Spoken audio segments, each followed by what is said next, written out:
But ಹೌದು ಗುರುಗಳೇ. ನಾನು ನನ್ ಕಷ್ಟ ಎಷ್ಟೊಂದು ಹೇಳ್ಕೋಬೇಕು ಒಂದ್ ದಿವ್ಸ ತುಂಬಾ ಬೈಹಾಟ್ ಮಾಡ್ದೆ, ಹಿಂಗೆ ಮಾತಾಡ್ಬೇಕು ಬಟ್ ಇವತ್ತೆಲ್ಲ ಮರ್ತೋಯ್ತು ನನಗೆ. ನನ್ ಕಷ್ಟನೇ ಮರ್ತೋಯ್ತು ನನಗೆ. ನನ್ ಕಷ್ಟನೇ ಇಲ್ಲ ಗುರುಗಳೇ. ಭಗವಂತ ನಿಮ್ಮನ್ನ ಚೆನ್ನಾಗಿಟ್ಟಿರ್ಲಿ. ತುಂಬಾ ಚೆನ್ನಾಗಿದ್ದೀನಿ. ಏನಿಲ್ಲ, ಮಾತಾಡ್ಬೇಕು ಅಂತ ತುಂಬಾ ನೋಡ್ತಿದ್ದೀರಿ. 6 ತಿಂಗಳಿಂದ ಗುರುಗಳೇ? 6 ತಿಂಗಳಿಂದ ನೋಡ್ತಾ ಇದ್ದೀನಿ. 6 ತಿಂಗಳ ಮೇಲೆ ಆಯ್ತು ಅನ್ಸುತ್ತೆ. ನಾನು ನನ್ನ ಫೇಸ್ಬುಕ್ ಅಲ್ಲಿ ಎಲ್ಲಾದ್ರಲ್ಲೂ ಹಾಕಿದ್ದೀನಿ. ಇವಾಗ ಕೂಡ ಜಸ್ಟ್ ಈಗ ಕೂಡ ಒಂದ್ರಲ್ಲಿ ಹಾಕಿ ಇರು ಮಾತಾಡೋಣ, ಸಿಗುತ್ತಾ ಅನ್ಕೊಂಡು ಕೊರಗಜ್ಜ ನನಗೂ ಸಿಕ್ಕಿದ್ರೆ ಸಾಕು, ನಾನು ಒಂದ್ಸರಿ ಮಾತಾಡ್ತೀನಿ, ನನ್ ಸಾಯೋ ಮುಂಚೆ ಒಂದ್ಸರಿ ಮಾತಾಡ್ತೀನಿ ಅಂತ ಅನ್ನಿಸ್ಬಿಡ್ತು.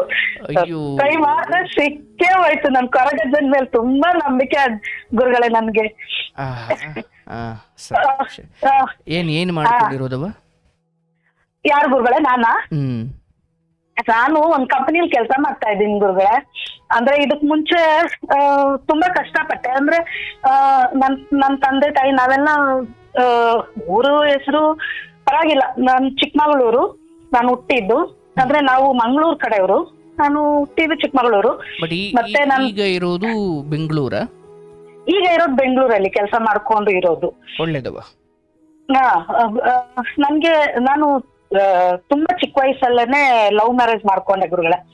ಅಂದ್ರೆ ಅವಾಗ ಕ್ರಿಶ್ಚಿಯನ್ ಹುಡ್ಗನ ಇಷ್ಟಪಟ್ಟು ಮದುವೆ ಮಾಡ್ಕೊಂಡೆ. ಚಿಕ್ಕ ವಯಸ್ಸಲ್ಲಿ ಅಂಗನವಾಡಿಲ್ಲ?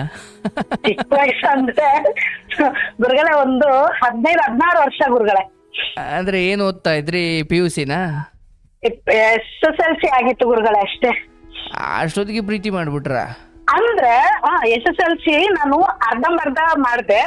ನಾನು ಅಲ್ಲಿಂದ ಬರೋ ಅಷ್ಟೊಳಗೆ ನನ್ನ ತಂಗಿಗೆ ಸ್ವಲ್ಪ ಹಾರ್ಟ್ ಪ್ರಾಬ್ಲಮ್ ಇತ್ತು. ಹಾರ್ಟ್ ಪ್ರಾಬ್ಲಮ್ ಇರೋದ್ರಿಂದ ನಮ್ಮಪ್ಪಂಗೆ ಗೌರ್ಮೆಂಟ್ ಜಾಬ್ ಇದ್ದಿದ್ದು. ಆದ್ರೆ ನಮ್ಮಪ್ಪ ಸ್ವಲ್ಪ ಕುರ್ತಾ ಎಲ್ಲ ಮಾಡ್ಕೊಂಡಿದ್ರು, ಅದ್ರಿಂದ ಮನೆಗೆ ಸ್ವಲ್ಪ ಕಷ್ಟ ಆಗ್ತಿತ್ತು.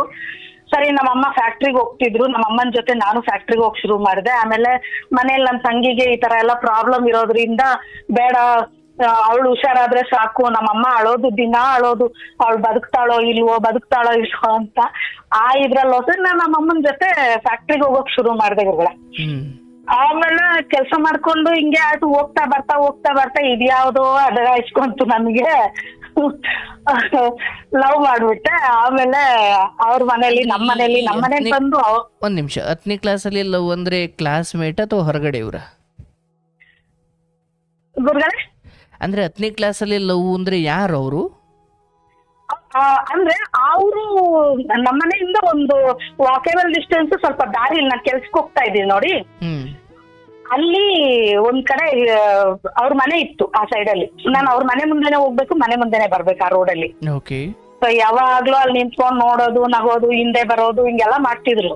ನಾನ್ ತುಂಬಾ ಸರಿ ಬೇರೆ ದಾರಿ ಎಲ್ಲ ತಪ್ಪಿಸ್ಕೊಂಡೆಲ್ಲ ತಿರುಗಿದೆ. ಬಟ್ ಹಣೆ ಬರ ಅಂತ ಹೇಳ್ತಾರಲ್ಲ, ಹಂಗಾಗಿ ಸರಿ ನಮ್ಮನೇಲಿ ಬಂದು ಕೇಳಿ ಎಲ್ಲ ಮಾಡಿ. ನಮ್ಮಪ್ಪ ಏನ್ ಮಾಡಿದ್ರು, ನಮ್ ಕಡೆ ಎಲ್ಲ ಆತರ ಹೆಣ್ಮಕ್ಳನ್ನ ಮದ್ವೆ ಮಾಡೋದು ತುಂಬಾ ಕಷ್ಟ, ಬೇಡ, ಬೇರೆ ಕ್ರಿಶ್ಚಿಯನ್ ಅವ್ರು ಬೇರೆ ಅಂತೇಳಿ ನಮ್ಮಪ್ಪ ನಮ್ಮನ್ನ ಅಲ್ಲಿಂದ ಟ್ರಾನ್ಸ್ಫರ್ ಮಾಡ್ಕೊಂಡು ಮತ್ತೆ ನಮ್ಮಪ್ಪ ಚಿಕ್ಕಮಗಳೂರಿಗೆ ಕರ್ಕೊಂಡು ಹೋದ್ರು ನಮ್ಮನ್ನ. ಅಂದ್ರೆ ಕ್ರಿಶ್ಚಿಯನ್ ಅಂತ ನಿಮಗೆ ಗೊತ್ತಿತ್ತು? ಗುರುಗಳೇ ಗೊತ್ತಿತ್ತು. ಅವರು ಎಲ್ಲ ಹೇಳಿದ್ರು, ನಾನು ಹೇಳಿದ್ದೆ ನಮ್ ಕಡೆ ಮಾಡಲ್ಲ ಅಂತ. ಆದ್ರೆ ಅವರು ಇಲ್ಲ ನಾನ್ ಮಾಡ್ಕೊಂತೀನಿ ಹಂಗೆ ಹಿಂಗೆ ಅಂತೆಲ್ಲ ಹೇಳಿ ಮನೆಯಲ್ಲೆಲ್ಲ ಇದ್ ಮಾಡಿ ಮನೆ ಹತ್ರ ಬಂದು ಸ್ವಲ್ಪ ರೌಡಿಸಮ್ ಎಲ್ಲ ಇತ್ತು. ಹುಡುಗರ್ನೆಲ್ಲ ಕರ್ಕೊಂಡ್ಬಂದು ಮನೆ ಹತ್ರ ನಿಮ್ ಮಗಳನ್ನ ಮದುವೆ ಮಾಡ್ಕೊಡಿ ಹಂಗೆ ಹಿಂಗೆ ಅಂತ ಎಲ್ಲ ತುಂಬಾ ನಡೀತು. ಆಮೇಲೆ ನಮ್ಮಪ್ಪ ಹೆಣ್ಮಕ್ಳು ಸುಮ್ನೆ ಹಾಳಾಗ್ತವೆ, ಯಾಕಂದ್ರೆ ನಮ್ಮಪ್ಪನ್ಗೆ ಅಕ್ಕ ತಂಗಿರಿದ್ರು, ಅವ್ರ ಮಕ್ಳಿಗೆ ಮದುವೆ ಮಾಡ್ಬಿಡೋಣ ಅಂತ ಅಂದ್ಬಿಟ್ಟು ತಪ್ಪಿಸ್ಕೊಂಡ್ ಕರ್ಕೊಂಡು ಹೋಗಿ ರಾತ್ರಿ ನಾವು ಚಿಕ್ಕಮಗಳೂರಿಗೆ ಹೊಟ್ಟೋದ್ವಿ. ನಮ್ಮಪ್ಪ ನಮ್ಮ ಅತ್ತೆ ಮನೇಲಿ ತಪ್ಪಿಸ್ಕೊಳ್ಳಿ ಚಿಕ್ಕಮಗಳೂರಿಗೆ ಬಂದ್ರಿ. ಚಿಕ್ಕಮಗಳೂರಿಗೆ ಮತ್ತೆ ಕರ್ಕೊಂಡು ಹೋದ್ರು. ಅಂದ್ರೆ ನಮ್ಮ ಅತ್ತೆ ಇದ್ದಿದ್ರು ಅಲ್ಲಿ, ದೊಡ್ಡ ಅತ್ತೆ. ಅವ್ರ ಮಗನ್ಗೆ ನನ್ನ ಮಾಡ್ಬೇಕು ಅಂತ ತುಂಬಾ ಆಸೆ ಇತ್ತು.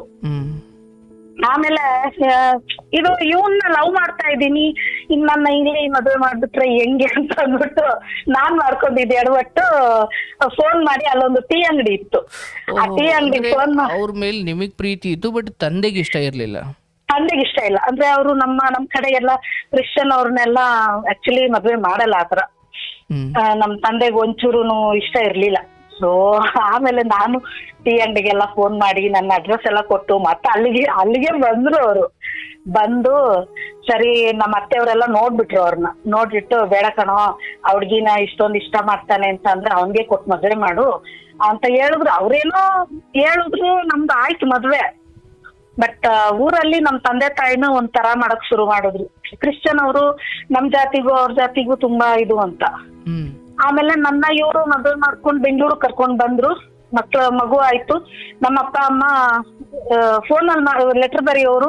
ಬಟ್ ಬಂದು ನೋಡೋದು ಹೋಗೋದು ಏನು ಇರ್ಲಿಲ್ಲ ಗುರುಗಳೇ. ಯಾಕಂದ್ರೆ ತೀರಾ ನಮ್ಮ ಅಪ್ಪ ಅಮ್ಮನ ದೂರ ಇಟ್ಬಿಟ್ಟಿದ್ರು. ಕ್ರಿಶ್ಚಿಯನ್ ಅವ್ರು ಮದುವೆ ಮಾಡಿದ್ರು, ನಿಮ್ ಮಗಳು ಕ್ರಿಶ್ಚಿಯನ್ ಅವನಿಂದ ಓದ್ಲು, ಅವರು ದನ ಮಾಂಸ ತಿಂತಾರೆ, ಅದೆಲ್ಲ ನಮ್ ಕಡೆ ಸ್ವಲ್ಪ ಜಾಸ್ತಿ ಇದಲ್ವಾ. ಯಾರು ದೂರ ಇಟ್ಟಿದ್ರು? ನಮ್ಮ ಊರವರು, ನಮ್ಮ ಅಕ್ಕಪಕ್ಕ ಮನೆಯವರು, ನಮ್ಮ ಚಿಕ್ಕಮಗಳೂರಲ್ಲಿ ಊರಿನವರು ನಿಮ್ ತಂದೆ ತಾಯಿನ ದೂರ ಇಟ್ಟಿದ್ರು. ಹೌದು.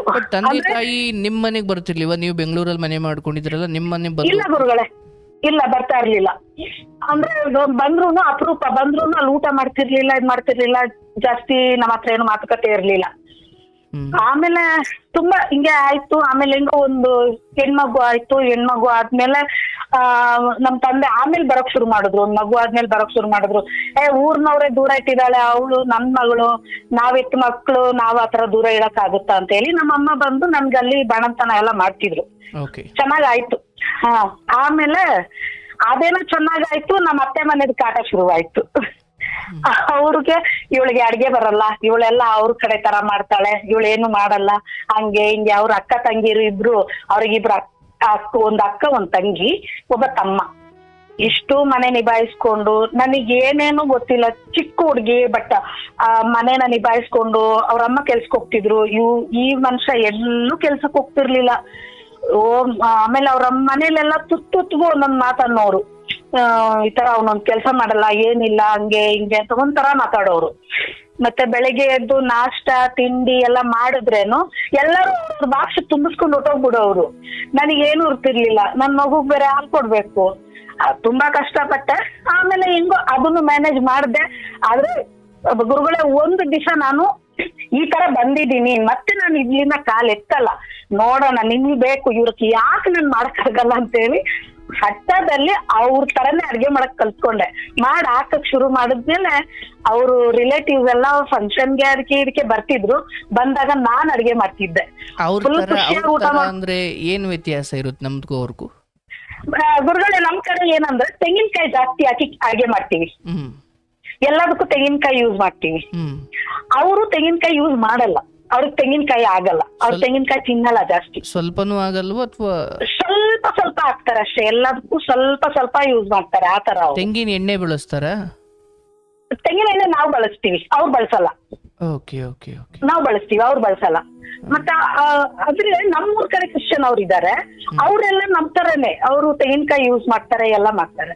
ಇವ್ರು ಈ ಕಡೆ, ಈ ಮೈಸೂರ್ ಕಡೆ ಚೇಳ್ಕೆರೆ ಅದೇನೇನೋ ಹೇಳ್ತಾರೆ, ಆ ಕಡೆನವ್ರಂತೆ. ಸರಿ, ಆಮೇಲೆ ಅದನ್ನು ಗೆದ್ದೆ ಅವ್ರ ಮನೆಯಲ್ಲಿ. ಅದಕ್ಕೂ ಗೆದ್ದು ನಿಂತೆ ನಾನು. ಆಗ ನನ್ ಕೈಲಿ ನೋಡೋಣ ಯಾಕಾಗಲ್ಲ ಅಂತ.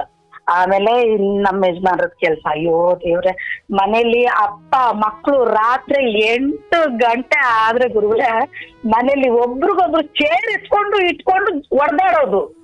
ಅಯ್ಯೋ. ನಾವು ಇದೆಲ್ಲ ನೋಡ್ದವ್ರಲ್ಲ. ನಮ್ಮನೇಲಿ ನಮ್ಮಪ್ಪ ಹೆಂಗೆ ಅಂದ್ರೆ, ನಾವು ನಗಾಡೋದು ಹೊರಗಡೆ ಕೇಳಿಸ್ಬಾರ್ದು, ಆತರ ನಮ್ಮಪ್ಪ. ಈ ತರ ಸ್ವಲ್ಪ ಸ್ಟ್ರಿಕ್ಟೇನೆ ನಮ್ಮಪ್ಪ. ಈ ಪುಣ್ಯಕರ ಮನೆಯಲ್ಲಿ 7:15 8 ಗಂಟೆ ಆಗಕ್ಕಿಲ್ಲ. ಅವ್ರ ಅಪ್ಪನೂ ಕುಡಿಯೋದೆ, ಅವ್ರ ತಮ್ಮನೂ ಕುಡಿಯೋದೆ, ಈ ಅಪ್ಪನೂ ಕುಡ್ಕೊಂಬರೋದೆ. ಏನ್ ಕುಡ್ಕೊಂಬಂದು ಒಬ್ರಿಗೊಬ್ರು ನೀನಲ್ಲ ನಾನಲ್ಲ ಅಂತ ಚೇರ್ಗಳು ಇಟ್ಕೊಂಡು ಹೊಡೆದೋಡೋರು. ಅದನ್ನೆಲ್ಲ ನೋಡಿ ನಾನ್ ಮೂಲೆಯಲ್ಲಿ ಕುತ್ಕೊಂಡು ಅಳೋದು, ಅಯ್ಯೋ ದೇವ್ರೆ ಎಂತ ಮನೆಗ್ ಬಂದ್ಬಿಟ್ನಪ್ಪ ಅಂತ. ಆಮೇಲೆ ಸರಿ ಆಯ್ತು, ಈ ತರಾನೇ ಮಾತು ಬೆಳೀತು. ಇವಾಗ ಮಗ ದುಡಿಲಿಲ್ಲ ಅಂತಂದ್ರೆ ನಮ್ಗೆ ಮೂಲೆಯಲ್ಲಿ ಕೂತ್ಕೊಂಡು ಅಳ್ತಿದ್ರಲ್ಲ, ಯಾಕೆ? ಇವರೆಲ್ಲ ಹೊಡೆದಾಡ್ತಾ ಇದ್ರು ಗುರುಗಳೇ. ಇವ್ರು ಒಬ್ರಿಗೊಬ್ರು ಚೇರ್ ತಗೊಂಡು ಹೊಡಿಯೋದು, ಕತ್ತಿ ಎತ್ಕೊಂಡು ಹೋಗೋದು, ಇವ್ರ ಅಮ್ಮ ಹೊಡೋದು, ಕತ್ತಿ ಕಿತ್ಕೊಳ್ಳೋದು. ನಿಮ್ಮನ್ನ ಸೇರ್ಸ್ಕೊಳ್ಳಿಲ್ಲ ಅಂತ ನಾನ್ ಅನ್ಕೊಂಡೆ.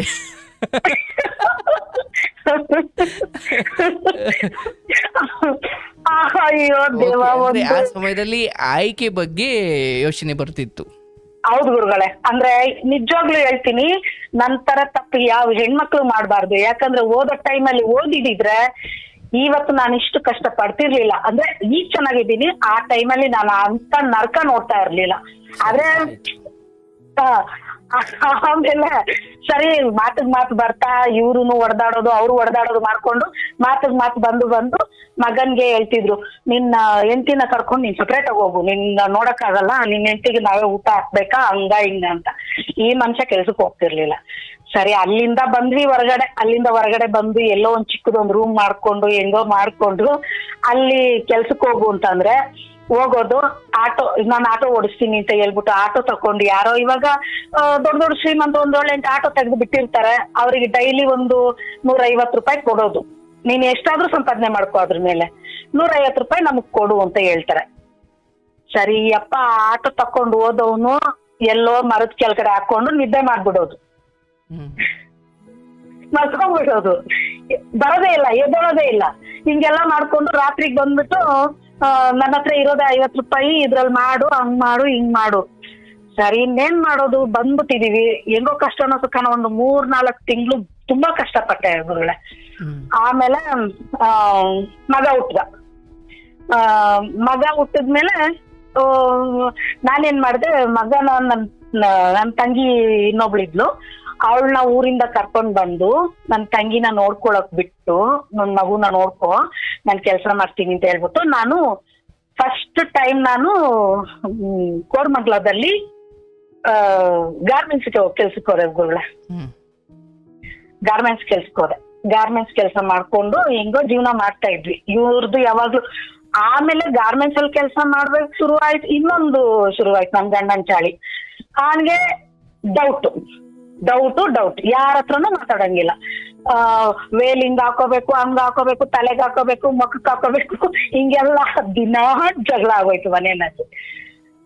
ಸರಿ ಆಮೇಲೆ ಸರಿ ನಾನ್ ದುಡಿಯಲ್ಲ, ನೀನ್ ಹೋಗಪ್ಪ, ನೀನ್ ದುಡ್ಕೊಂಡ್ ಬಾ ಅಂತಂದ್ರೆ ಅದು ಮಾಡಲ್ಲ.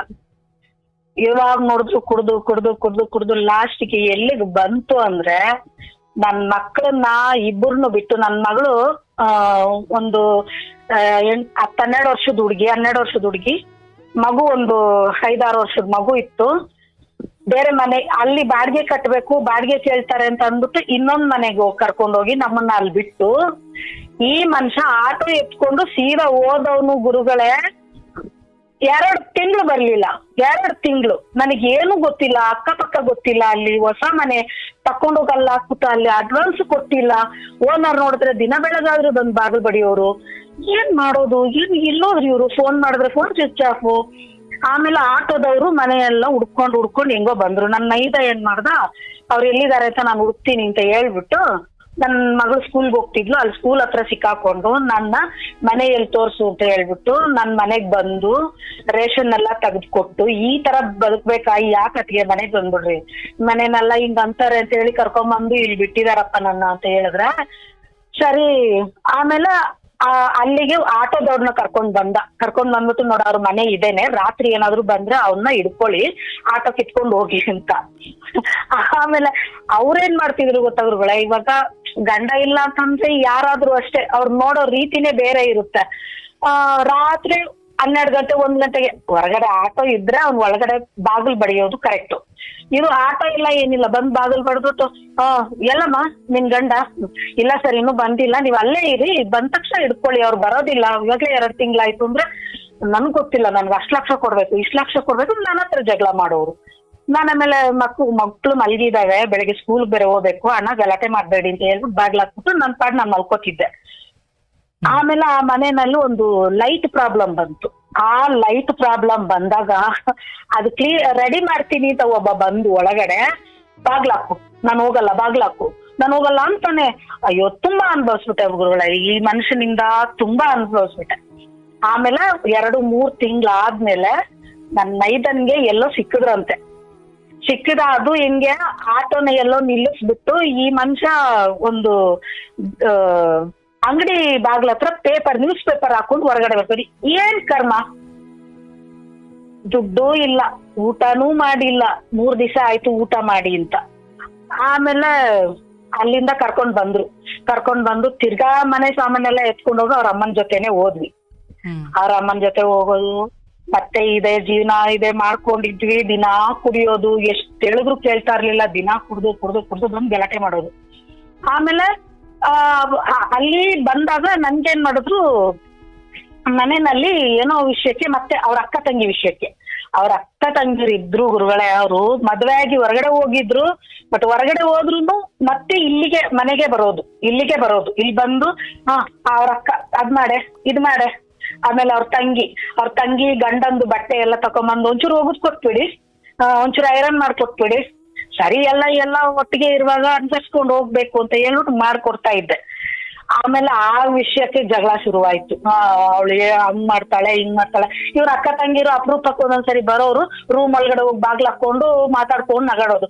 ನಾನು ಒಬ್ಳೆ ಹೊರಗಡೆ ಕುತ್ಕೊಂಡು, ಯಾರು ನನ್ನ ಹತ್ರ ಮಾತಾಡಲ್ವಲ್ಲ, ಏನ್ ಕಾರಣನೇ ಇಲ್ಲ. ಹೊರಗಡೆ ಅವ್ರ ಪಾಡ್ಗೆ ಅವ್ರು ಕುತ್ಕೊಂಡು, ಒಳಗಡೆ ಅವ್ರ ಪಾಡ್ಗವ್ರು ಮಾತಾಡ್ಕೊಂಡು ನಗಾಡ್ಕೊಂಡು. ನಾನು ಸೇರಿಸ್ಕೋಬಹುದಲ್ವಾ, ನಾನು ಬೆಳಗ್ಗೆಯಿಂದ ಕೆಲಸ ಮಾಡಿರ್ತೀನಿ, ನಾನು ಒಂದ್ ಸ್ವಲ್ಪ ಅದು ಇದು ಕಷ್ಟಪಟ್ಟಿರ್ತೀನಿ. ಏನು ಇಲ್ಲ, ಅವ್ರ ಪಾಡ್ಗೆ ಅವ್ರು ಬರೋದು, ಏನಾದ್ರು ತಕೊಂಬಂದ್ರೆ ಮುಚ್ಚಿಟ್ಕೊಂಡು ಒಳಗಡೆ ತಿನ್ನೋದು, ಎತ್ಕೊಂಡು ಹೋಗ್ಬಿಡೋದು, ಹಿಂಗೆಲ್ಲಾ ಮಾಡೋರು. ಸರಿ, ಅದು ಹೋಗ್ಲಿ, ನಾನು ಅದನ್ನು ಬಿಟ್ಟಾಕ್ತೆ. ಆಮೇಲೆ ನಮ್ಮ ಈ ಏನೋ ವಿಷಯಕ್ಕೆ ನಾದಿಗೂ ನಮ್ಗೂ ಜಗಳ ಆಯ್ತು. ಅವಾಗ ನಾನೇನು ಮಾತಾಡ್ಲಿಲ್ಲ, ಯಾಕಂದ್ರೆ ಅವರೆಲ್ಲ ಓದಿರೋರು, ನಾವೇನು ಗೊತ್ತಿಲ್ಲ, ನಾವ್ ಸುಮ್ನೆ ಇದ್ಬಿಡೋದು ಒಳ್ಳೇದು ಅಂತ. ಅದು ಜಗಳ ಅತಿಯಾಗಿ, ಒಂದ್ ಕೆಲ್ಸ ಮಾಡು, ನೀನು ನಿಮ್ಮ ಅಮ್ಮನ ಮನೆಗೆ ಹೋಗಿರು, ನಾನು ಮಕ್ಕಳನ್ನ ಕರ್ಕೊಂಡು ಹೋಗಿರು, ನಾನು ಒಂದ್ ವಾರ ಬಿಟ್ಕೊಂಡ್ ಬರ್ತೀನಿ, ಕರ್ಕೊಂಡು ಹೋಗ್ತೀನಿ ಅಂದ್ರ ಗುರುಗಳೇ. ಹೋದೆ, ಮಕ್ಕಳನ್ನ ಕರ್ಕೊಂಡು, ಇಬ್ಬರನ್ನು ಕರ್ಕೊಂಡು ಹೊಟ್ಟೋದೆ. ಹೋಗಿ 2-3 ತಿಂಗಳಾಯ್ತು ಗುರುಗಳೇ, ಒಂದು ಫೋನ್ ಇಲ್ಲ, ಏನಿಲ್ಲ. ಅಪ್ಪ ಅಮ್ಮನ ಮನೇಲಿ ಕರ್ಕೊಂಡು ಹೋಗಿ ಬಿಟ್ಬಿಟ್ಟಿದ್ದಾರೆ, ₹1 ಕೊಡ್ತಾ ಇಲ್ಲ. ನಮ್ಮ ಅಪ್ಪನಿಗೆ ಏನೋ ಪೆನ್ಷನ್ ಬರ್ತಾ ಇತ್ತು, ನಡೀತಾ ಇತ್ತು ಮನೆ. ಆದ್ರೆ ನಮ್ಮಪ್ಪ ಒಂದು ದಿವಸನೂ ಹೇಳ್ತಾ ಇರ್ಲಿಲ್ಲ, ಕಷ್ಟ ಅದು ಇದು ಏನು ಹೇಳ್ಕೊಳ್ತಿರ್ಲಿಲ್ಲ, ತೋರಿಸ್ಕೊಳ್ತಿರ್ಲಿಲ್ಲ. ಸರಿ, ಆಮೇಲೆ ಒಂದು 2-2.5 ತಿಂಗಳಾದ್ಮೇಲೆ ಒಂದ್ಸರಿ ಇದ್ದಕ್ಕಿದ್ದಂಗೆ ದಿಢೀರ್ ಅಂತ ಬಂದ್ಬಿಟ್ರು. ಬಂದು ಮಕ್ಕಳನ್ನ ಕರ್ಕೊಂಡು ಹೋಗ್ತೀನಿ, ಸ್ಕೂಲ್ ಸ್ಟಾರ್ಟ್ ಆಯ್ತು, ಮಕ್ಳು ಕರ್ಕೊಂಡು ಹೋಗ್ತೀನಿ, ನಿನಗ್ ನಾಡದ್ ಕರ್ಕೊಂಡು ಹೋಗ್ತೀನಿ, ಮನೆ ಎಲ್ಲ ಬೇರೆ ಮಾಡ್ಬಿಟ್ಟು ಕರ್ಕೊಂಡು ಹೋಗ್ತೀನಿ, ನೀನ್ ಇಲ್ಲೇ ಇರು ಅಂತ ಹೇಳ್ಬಿಟ್ಟು ಮಕ್ಕಳನ್ನ ಕರ್ಕೊಂಡು ಹೋದ್ವಿ. ಮಕ್ಕಳನ್ನ ಕರ್ಕೊಂಡು ಹೋಗಿ ಗುರುಗಳೇ, ಒಂದು 6 ತಿಂಗಳು ಮಕ್ಕಳನ್ನ ಕರ್ಕೊಂಡೋಗಿ 6 ತಿಂಗಳಾಯ್ತು. ಮಕ್ಕಳ ಕೈಯಲ್ಲಿ ಒಂದು ಫೋನ್ ಮಾಡಿಸ್ಲಿಲ್ಲ. ನಾನು ದಿನ ಬೆಳಿಗ್ಗೆ ಎದ್ದೊಳೋದು, ರಾತ್ರಿ ಮಲ್ಕೊಂತೀನಿ. ಇಷ್ಟು 3 ತಿಂಗಳಾಯ್ತು, 4 ತಿಂಗಳಾಯ್ತು, 5 ತಿಂಗಳಾಯ್ತು, 6ನೇ ತಿಂಗಳು ನಡೀತಾ ಇದೆ. ಬೇರೆ ನನ್ ಮಕ್ಳನ್ನ ಎಲ್ಲಿ ಕರ್ಕೊಂಡು ಹೋದ್ನೋ, ಕುಡ್ಕ ಬೇರೆ, ಏನ್ ಮಾಡ್ತಾನೋ ಆ ಮಗು, ಏನ್ ಮಾಡ್ತಾವಳೋ, ಒಂದ್ ಫೋನ್ ಇಲ್ಲ. ಅಳೋದು ದಿನ ಕೂತು. ರಾತ್ರಿ ಎಲ್ಲರೂ ಮಲಗದ್ಮೇಲೆ ಎದ್ದು ಕೂತ್ಕೊಂಡು ಗೋಡೆ ಹತ್ರ ಮಾತಾಡೋದು. ಚಿನ್ನು ಹೆಂಗಿದ್ದೀರಾ, ಪಪ್ಪು ಕುಟ್ಟ ಹೆಂಗಿದ್ದೀರಾ, ಈ ತರ ಎಲ್ಲ ಗೋಡೆ ಹತ್ರ ಮಾತಾಡ್ತಿದ್ದೆ ನಾನು. ಅಷ್ಟೆಲ್ಲ ಕಷ್ಟ ಕೊಟ್ಟ. ಆಮೇಲೆ ನಮ್ಮಪ್ಪ ಒಂದ್ ದಿವಸ ರಾತ್ರಿ ಎದ್ದು ಯಾರ ಹತ್ರ ಮಾತಾಡ್ತಾ ಇದ್ದಾಳೆ ಅಂತ. ಆಮೇಲೆ ಬೆಳಗ್ಗೆ ಎದ್ದು ಹೋಗಿ ನಮ್ಮಪ್ಪ ಅಲ್ಲಿ ಇಲ್ಲಿ ಸಾಲ ಮಾಡಿ, ನಡಿ ನಿನ್ನ ಕರ್ಕೊಂಡೋಗಿ ಅಲ್ಲಿ ಬಿಡ್ತೀನಿ, ಹುಚ್ಚಿಗಿಚ್ಚಿ ಆಗ್ಬಿಡ್ತೀಯ ನೀನು ಅಂತ ಹೇಳ್ಬಿಟ್ಟು ತಿರ್ಗಾ ಬೆಂಗ್ಳೂರ್ ಕರ್ಕೊಂಡ್ ಬಂತು ನಮ್ಮಪ್ಪ. ಕರ್ಕೊಂಡ್ಬಂದು ಫೋನ್ ಮಾಡ್ಬಿಟ್ಟು, ನೋಡಪ್ಪ ನಾವು ಬಸ್ ಸ್ಟ್ಯಾಂಡ್ ಅಲ್ಲಿ ಇದೀವಿ, ಬಂದ್ ಕರ್ಕೊಂಡು ಹೋಗು ಅಂತ ಹೇಳಿದ್ರು. ಆಮೇಲೆ ಸರಿ ಆಯ್ತು ಅಂತ ಬಂದ. ಆಟೋದಲ್ಲಿ ಇಷ್ಟುದ್ದ ದಾಡಿ ಬಿಟ್ಕೊಂಡಿದ್ದಾನೆ, ಕೊಳಕು ಬಟ್ಟೆ, ಅಪ್ಪ ನಾನ್ ನೋಡಕ್ ಆಗ್ತಲ್ಲ, ಅಷ್ಟು ಅಸಹ್ಯವಾಗಿದ್ದಾನೆ. ಆಮೇಲೆ ಸರಿ ಹೆಂಗ ಇರ್ಲಿ ನಡಿ ಹೋಗೋಣ ಅಂದ್ಬಿಟ್ಟು ಆಟೋದಲ್ಲಿ ಮನೆಗ್ ಕರ್ಕೊಂಡು ಹೋದ. ಮನೆಗ್ ಕರ್ಕೊಂಡು ಹೋದ್ರೆ ಅಷ್ಟೊತ್ತಿಗೆ ಗುರುಗಳೇ, ನನ್ ಮಗು ವಯಸ್ಸಿಗೆ ಬಂದಿತ್ತು. ನನ್ ಮಗಳು ವಯಸ್ಸಿಗೆ ಬಂದು 1 ತಿಂಗಳಾಗಿತ್ತು. ನನಗೊಂದು ಅಕ್ಕಿ ಕಾಳು ಹಾಕೋ ಯೋಗ್ಯತೆ ಕೊಡ್ಲಿಲ್ಲ ಅವರು. ಮುಚ್ಚಿಟ್ಬಿಟ್ರು. ಯಾರು ಇನ್ನು ಅವಳಿಗೆ ಏನ್ ಹೇಳ್ಬೇಕು, ಅವಳಿಗೆ ಕೇಳ್ಬೇಕು ಅಂತ ಹೇಳಿ ಮುಚ್ಚಿಟ್ರು. ಹಾಳಾಗೋಗ್ಲಿ, ನನ್ ಕರ್ಮ ಇಷ್ಟೇ ಏನು ಅಂತ ಅನ್ಕೊಂಡ್ ನಾನು ಸುಮ್ಮನಾಗಿ ಹೋದೆ. ಆಮೇಲೆ ಮಗು 8ನೇ ಕ್ಲಾಸ್ ಹೋಗ್ತಾ ಇದ್ಲು ಅವಳು. ಅವಾಗ ಸರಿ ಹಿಂಗೆ ಹೋಗ್ತಾ ಇದ್ರು. ಆಮೇಲೆ ಇವ್ರಿಗೆ ಭಾರ ಜಾಸ್ತಿ ಆಗೋಯ್ತು. ಅವ್ರ ಮಗು ಬೇರೆ ವಯಸ್ಸಿಗೆ ಬಂದ್ಲು, ಇನ್ನೆಲ್ಲ ನಮ್ ತಲೆ ಮೇಲೆ ಬೀಳುತ್ತೆ ಅಂತ ಅಂದ್ಬಿಟ್ಟು ಜಗಳ. ಮನೇಲಿ ದಿನ ಜಗಳ, ಊಟ ಮಾಡಿದ್ದಕ್ಕೂ ಜಗಳ, ನಿಂತಿದ್ದಕ್ಕೂ ಜಗಳ, ಕೂತಿದ್ದಕ್ಕೂ ಜಗಳ. ಅದು ಕರೆಕ್ಟೇ, ಯಾಕಂದ್ರೆ ನಾವಾದ್ರೂ ಹಂಗೆ ಅಲ್ವಾ, ನಮ್ ಕೈಯಲ್ಲಿ ಎಷ್ಟು ದಿವಸ ಅಂತ ನಾವು ಇನ್ನೊಬ್ಬರಿಗೆ ತಿನ್ನೋಕ್ ಕೊಡಕ್ಕಾಗುತ್ತೆ. ಆ ತರ ತುಂಬಾ ಇದ್ ಮಾಡಿದ್ರು. ಆಮೇಲೆ ನಾನೇನ್ ಮಾಡಿದೆ, ನಾನು ಕೆಲ್ಸಕ್ಕೆ ಹೋಗ್ತೀನಿ, ಬೇರೆ ಕಡೆ ಮನೆ ನೋಡ್ಕೊಳ್ಳೋಣ ಅಂತ ಅಂದಿದ್ದಕ್ಕೆ ಫ್ರೆಂಡ್ಸ್ ಎಲ್ಲ ಏನೇನೋ ಅಂತಾರೆ ನನ್ಗೆ, ಹೆಂಡತಿ ಮಾತು ಕೇಳ್ಕೊಂಡು ಹೋಗ್ತಾನೆ ಅಂತಾರೆ, ಸುಮ್ನೆ ಇರು ಹಂಗೆ ಹಿಂಗೆ ಅಂದ್ರು ಸ್ವಲ್ಪ ದಿವಸ. ಆಮೇಲೆ ನಾನು ಒಂದು ಕಾನ್ವೆಂಟ್ ಅಲ್ಲಿ ಕೆಲ್ಸಕ್ಕೆ ಸೇರ್ಕೊಂಡೆ. ಕಾನ್ವೆಂಟ್ ಅಲ್ಲಿ ಕೆಲ್ಸಕ್ಕೆ ಸೇರ್ಕೊಂಡು ಅಲ್ಲಿ ಕೆಲಸ ಮಾಡ್ಕೊಂಡು, ಸಿಸ್ಟರ್ಗಳ ಜೊತೆ ಕೆಲಸ ಮಾಡ್ಕೊಂಡು, ಅವ್ರ ಹತ್ರ ಇಂಗ್ಲಿಷ್ ಕಲ್ತ್ಕೊಂಡು, ಅವ್ರ ಮಲಯಾಳಿ ಕಲ್ತ್ಕೊಂಡು, ಆಮೇಲೆ ಅಲ್ಲಿಂದ ಬೇರೆ ಇನ್ನೊಂದು ಫ್ಯಾಕ್ಟ್ರಿಲಿ ಅಲ್ಲಿ ಇಲ್ಲಿ ಹೆಂಗೆಗೋ ಕೆಲಸ ಮಾಡಿ ಒಂದ್ ಮನೆ ಮಾಡ್ಕೊಂಡು ಈ ಮಂಚನ ಕರ್ಕೊಂಡೋಗಿ ಇಟ್ಕೊಂಡೆ. ಆಮೇಲೆ ಅವರು ಆಟೋ ಹೋಗ್ತಿದ್ರು, ಆದ್ರೆ ಅವ್ರದ್ದು ಸಂಪಾದನೆ ಏನು ಇರ್ಲಿಲ್ಲ. ಇನ್ನೊಬ್ರು ಆಮೇಲೆ ಅದಾದ್ಮೇಲೆ ನನ್ಗೆ ಈ ಪೇಷಂಟ್ ಕೇರ್ ಮಾಡೋದು ಇದು ಮಾಡೋಕ್ ಶುರು ಮಾಡಿದೆ. ಪೇಷಂಟ್ ಕೇರ್ ಮಾಡೋದಾಗ ಅವ್ರ ಮನೆಯಲ್ಲಿ ಹೋಗಿ ತುಂಬಾ ಅಜ್ಜ ಅಜ್ಜಿ ತುಂಬಾ ಒಳ್ಳೆಯವರು ಗುರುಗಳೇ. ನಾವು ತುಂಬಾ ಒಳ್ಳೆಯವ್ರು ಅಂದ್ರೆ ಪಾಪ ನಮ್ಮೂರವ್ರೆ, ಅವರು ಮಂಗಳೂರವರು. ನನ್ಗೆ 3ನೇವರಿಂದ ಸಿಕ್ಕಿದ್ದು ಅವರು ಇದೇ ಸಂಜಯ್ ನಗರದಲ್ಲಿ. ತುಂಬಾ ಒಳ್ಳೆಯವರು ಪಾಪ. ವಯಸ್ಸಾಗಿತ್ತು, ಅಜ್ಜಿಗೆ 80 ವರ್ಷ ಆಗಿತ್ತು, ತಾತನ್ಗೆ 88 ವರ್ಷ ಆಗಿತ್ತು. ಆಮೇಲೆ ಅವ್ರು ನೋಡ್ಕೋಬೇಕು, ಯಾಕಂದ್ರೆ ಅವ್ರ ಗಂಡ್ಮಕ್ಳು ಇಲ್ಲಿರಲ್ಲ, ಅವರೆಲ್ಲ ಔಟ್ ಸೈಡ್ ಇರ್ತಾರೆ, ಅವ್ರನ್ನ ನೋಡ್ಕೋಬೇಕು ಅಂದ್ರು. ಬೆಳಗ್ಗೆ ಹೋಗಿ ರಾತ್ರಿ ಬರೋದು. ಒಬ್ಬ ಮಗ ಇಲ್ಲೇ ಇದ್ರು, ಬಟ್ ಅವ್ರು ಯಾವಾಗಾದ್ರೂ ಹೊರಗಡೆ ಹೋದಾಗ ಒಂದ್ ಸ್ವಲ್ಪ ದಿವಸ ಅವ್ರ ಜೊತೆ ಇರೋದು. ಸರಿ 7-8 ದಿವಸ ಹಿಂಗೆಲ್ಲ ಇರೋದು, ಅವ್ರ ಜೊತೆ ಇರ್ತಾ ಇದ್ದೆ. ಅವ್ರು ಒಳ್ಳೆ ಸ್ಯಾಲ್ರಿ ಕೊಡೋರು. ಆಮೇಲೆ ತುಂಬಾ ಕಷ್ಟ ಸುಖ ಎಲ್ಲ ಅವ್ರ ಹತ್ರ ಹೇಳ್ಕೊಂಡ್ರೆ ಆ ಅಜ್ಜಿ ತುಂಬಾ ಸ್ಪಂದಿಸೋದು ನನಗೆ. ಒಂದ್ ಲೆಕ್ಕದಲ್ಲಿ ನನಗ್ ತಂದೆ ತಾಯಿ ದೂರ ಇದ್ರು ಅವ್ರು ಚೆನ್ನಾಗ್ ನೋಡ್ಕೊಂಡ್ರು ಮಾತ್ರ. ಆಮೇಲೆ ಇವನೇನ್ ಮಾಡ್ಬಿಟ್ಟಿದ್ದಾನೆ, ನನ್ ಮಗಳನ್ನ ನಮ್ಮ ಅತ್ತೆ ಅವ್ರು ಕರ್ಕೊಂಡು ಹೋಗಿದ್ದಾರೆ. ಇವಾಗ ವಯಸ್ಸು ಹುಡುಗಿ ಕೆಲಸ ಮಾಡುತ್ತೆ ಅಂತ ಹೇಳ್ಬಿಟ್ಟು ಕರ್ಕೊಂಡು ಹೋಗಿ ಅಲ್ಲಿ ಇಟ್ಕೊಂಡಿದ್ದಾರೆ. ನನ್ ಮಗ ನನ್ ಜೊತೆ ಇದ್ದ.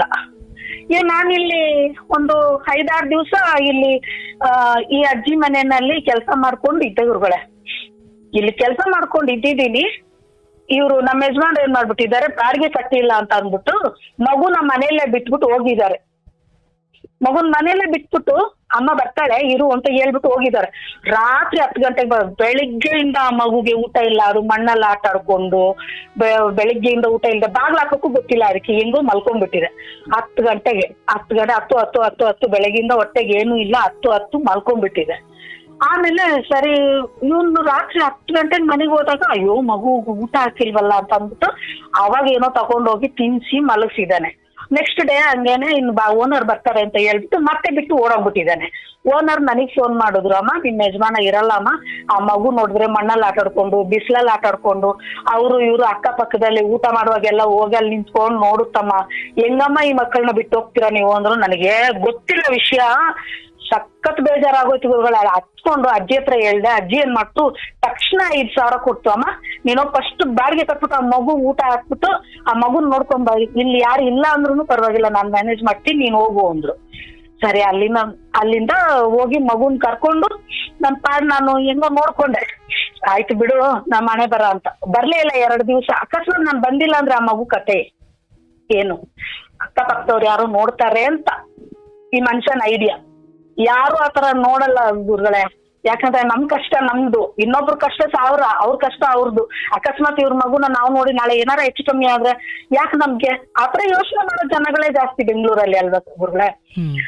ಆಮೇಲೆ ಸರಿ ಅಂತ ನಾನೇನ್ ಮಾಡ್ದೆ, ಅಲ್ಲಿ ಮಗುನ ಹಂಗೆ 2 ದಿವಸ ರಜೆ ತಕೊಂಡು ಮಗುನ 2 ದಿವಸ ನೋಡ್ಕೊಂಡು ಹೆಂಗೋ ಮ್ಯಾನೇಜ್ ಮಾಡಿದೆ. ಈ ಪುಣ್ಯಾತ್ಮ ತಿರ್ಗಾ ಆಟೋ ತಗೊಂಡ್ ಬಂದು ಇನ್ಯಾರ್ದೋ ಆಟೋನ ಎಲ್ಲೋ ಬಿಟ್ಬಿಟ್ಟು ಅವ್ರದ್ದು ಆಟೋ ತಕೊಂಡು ಸುಮಾರು 5-6 ತಿಂಗಳಾಗಿತ್ತಂತೆ. ಅವರು ರಾತ್ರಿ 12 ಗಂಟೆ 1 ಗಂಟೆಗೆ ಬಂದಿದ್ದಾರೆ ಮನೆ ಹತ್ರ. ಕೊಚ್ತೀನಿ ಕಡಿತೀನಿ ಅನ್ಕೊಂಡು. ನನಗೆ ಇದೆಲ್ಲ ನೋಡಿ ನೋಡಿ ನೋಡಿ ನೋಡಿ ಸಾಕಾಗಿ ಹೋಗಿತ್ತು ಗುರುಗಳ. ನಾನು ರಾತ್ರಿ ಬಂದು ಬಾಗಿಲು ಬಡಿದ್ರು ನೋಡಿ, ಬಾಗಿಲು ತೆಗ್ದ್ಬಿಟ್ಟು ಸಖತ್ ರೇಗಾಡ್ಬಿಟ್ಟೆ, ಯಾವನ ನೀನು ಅಂತ.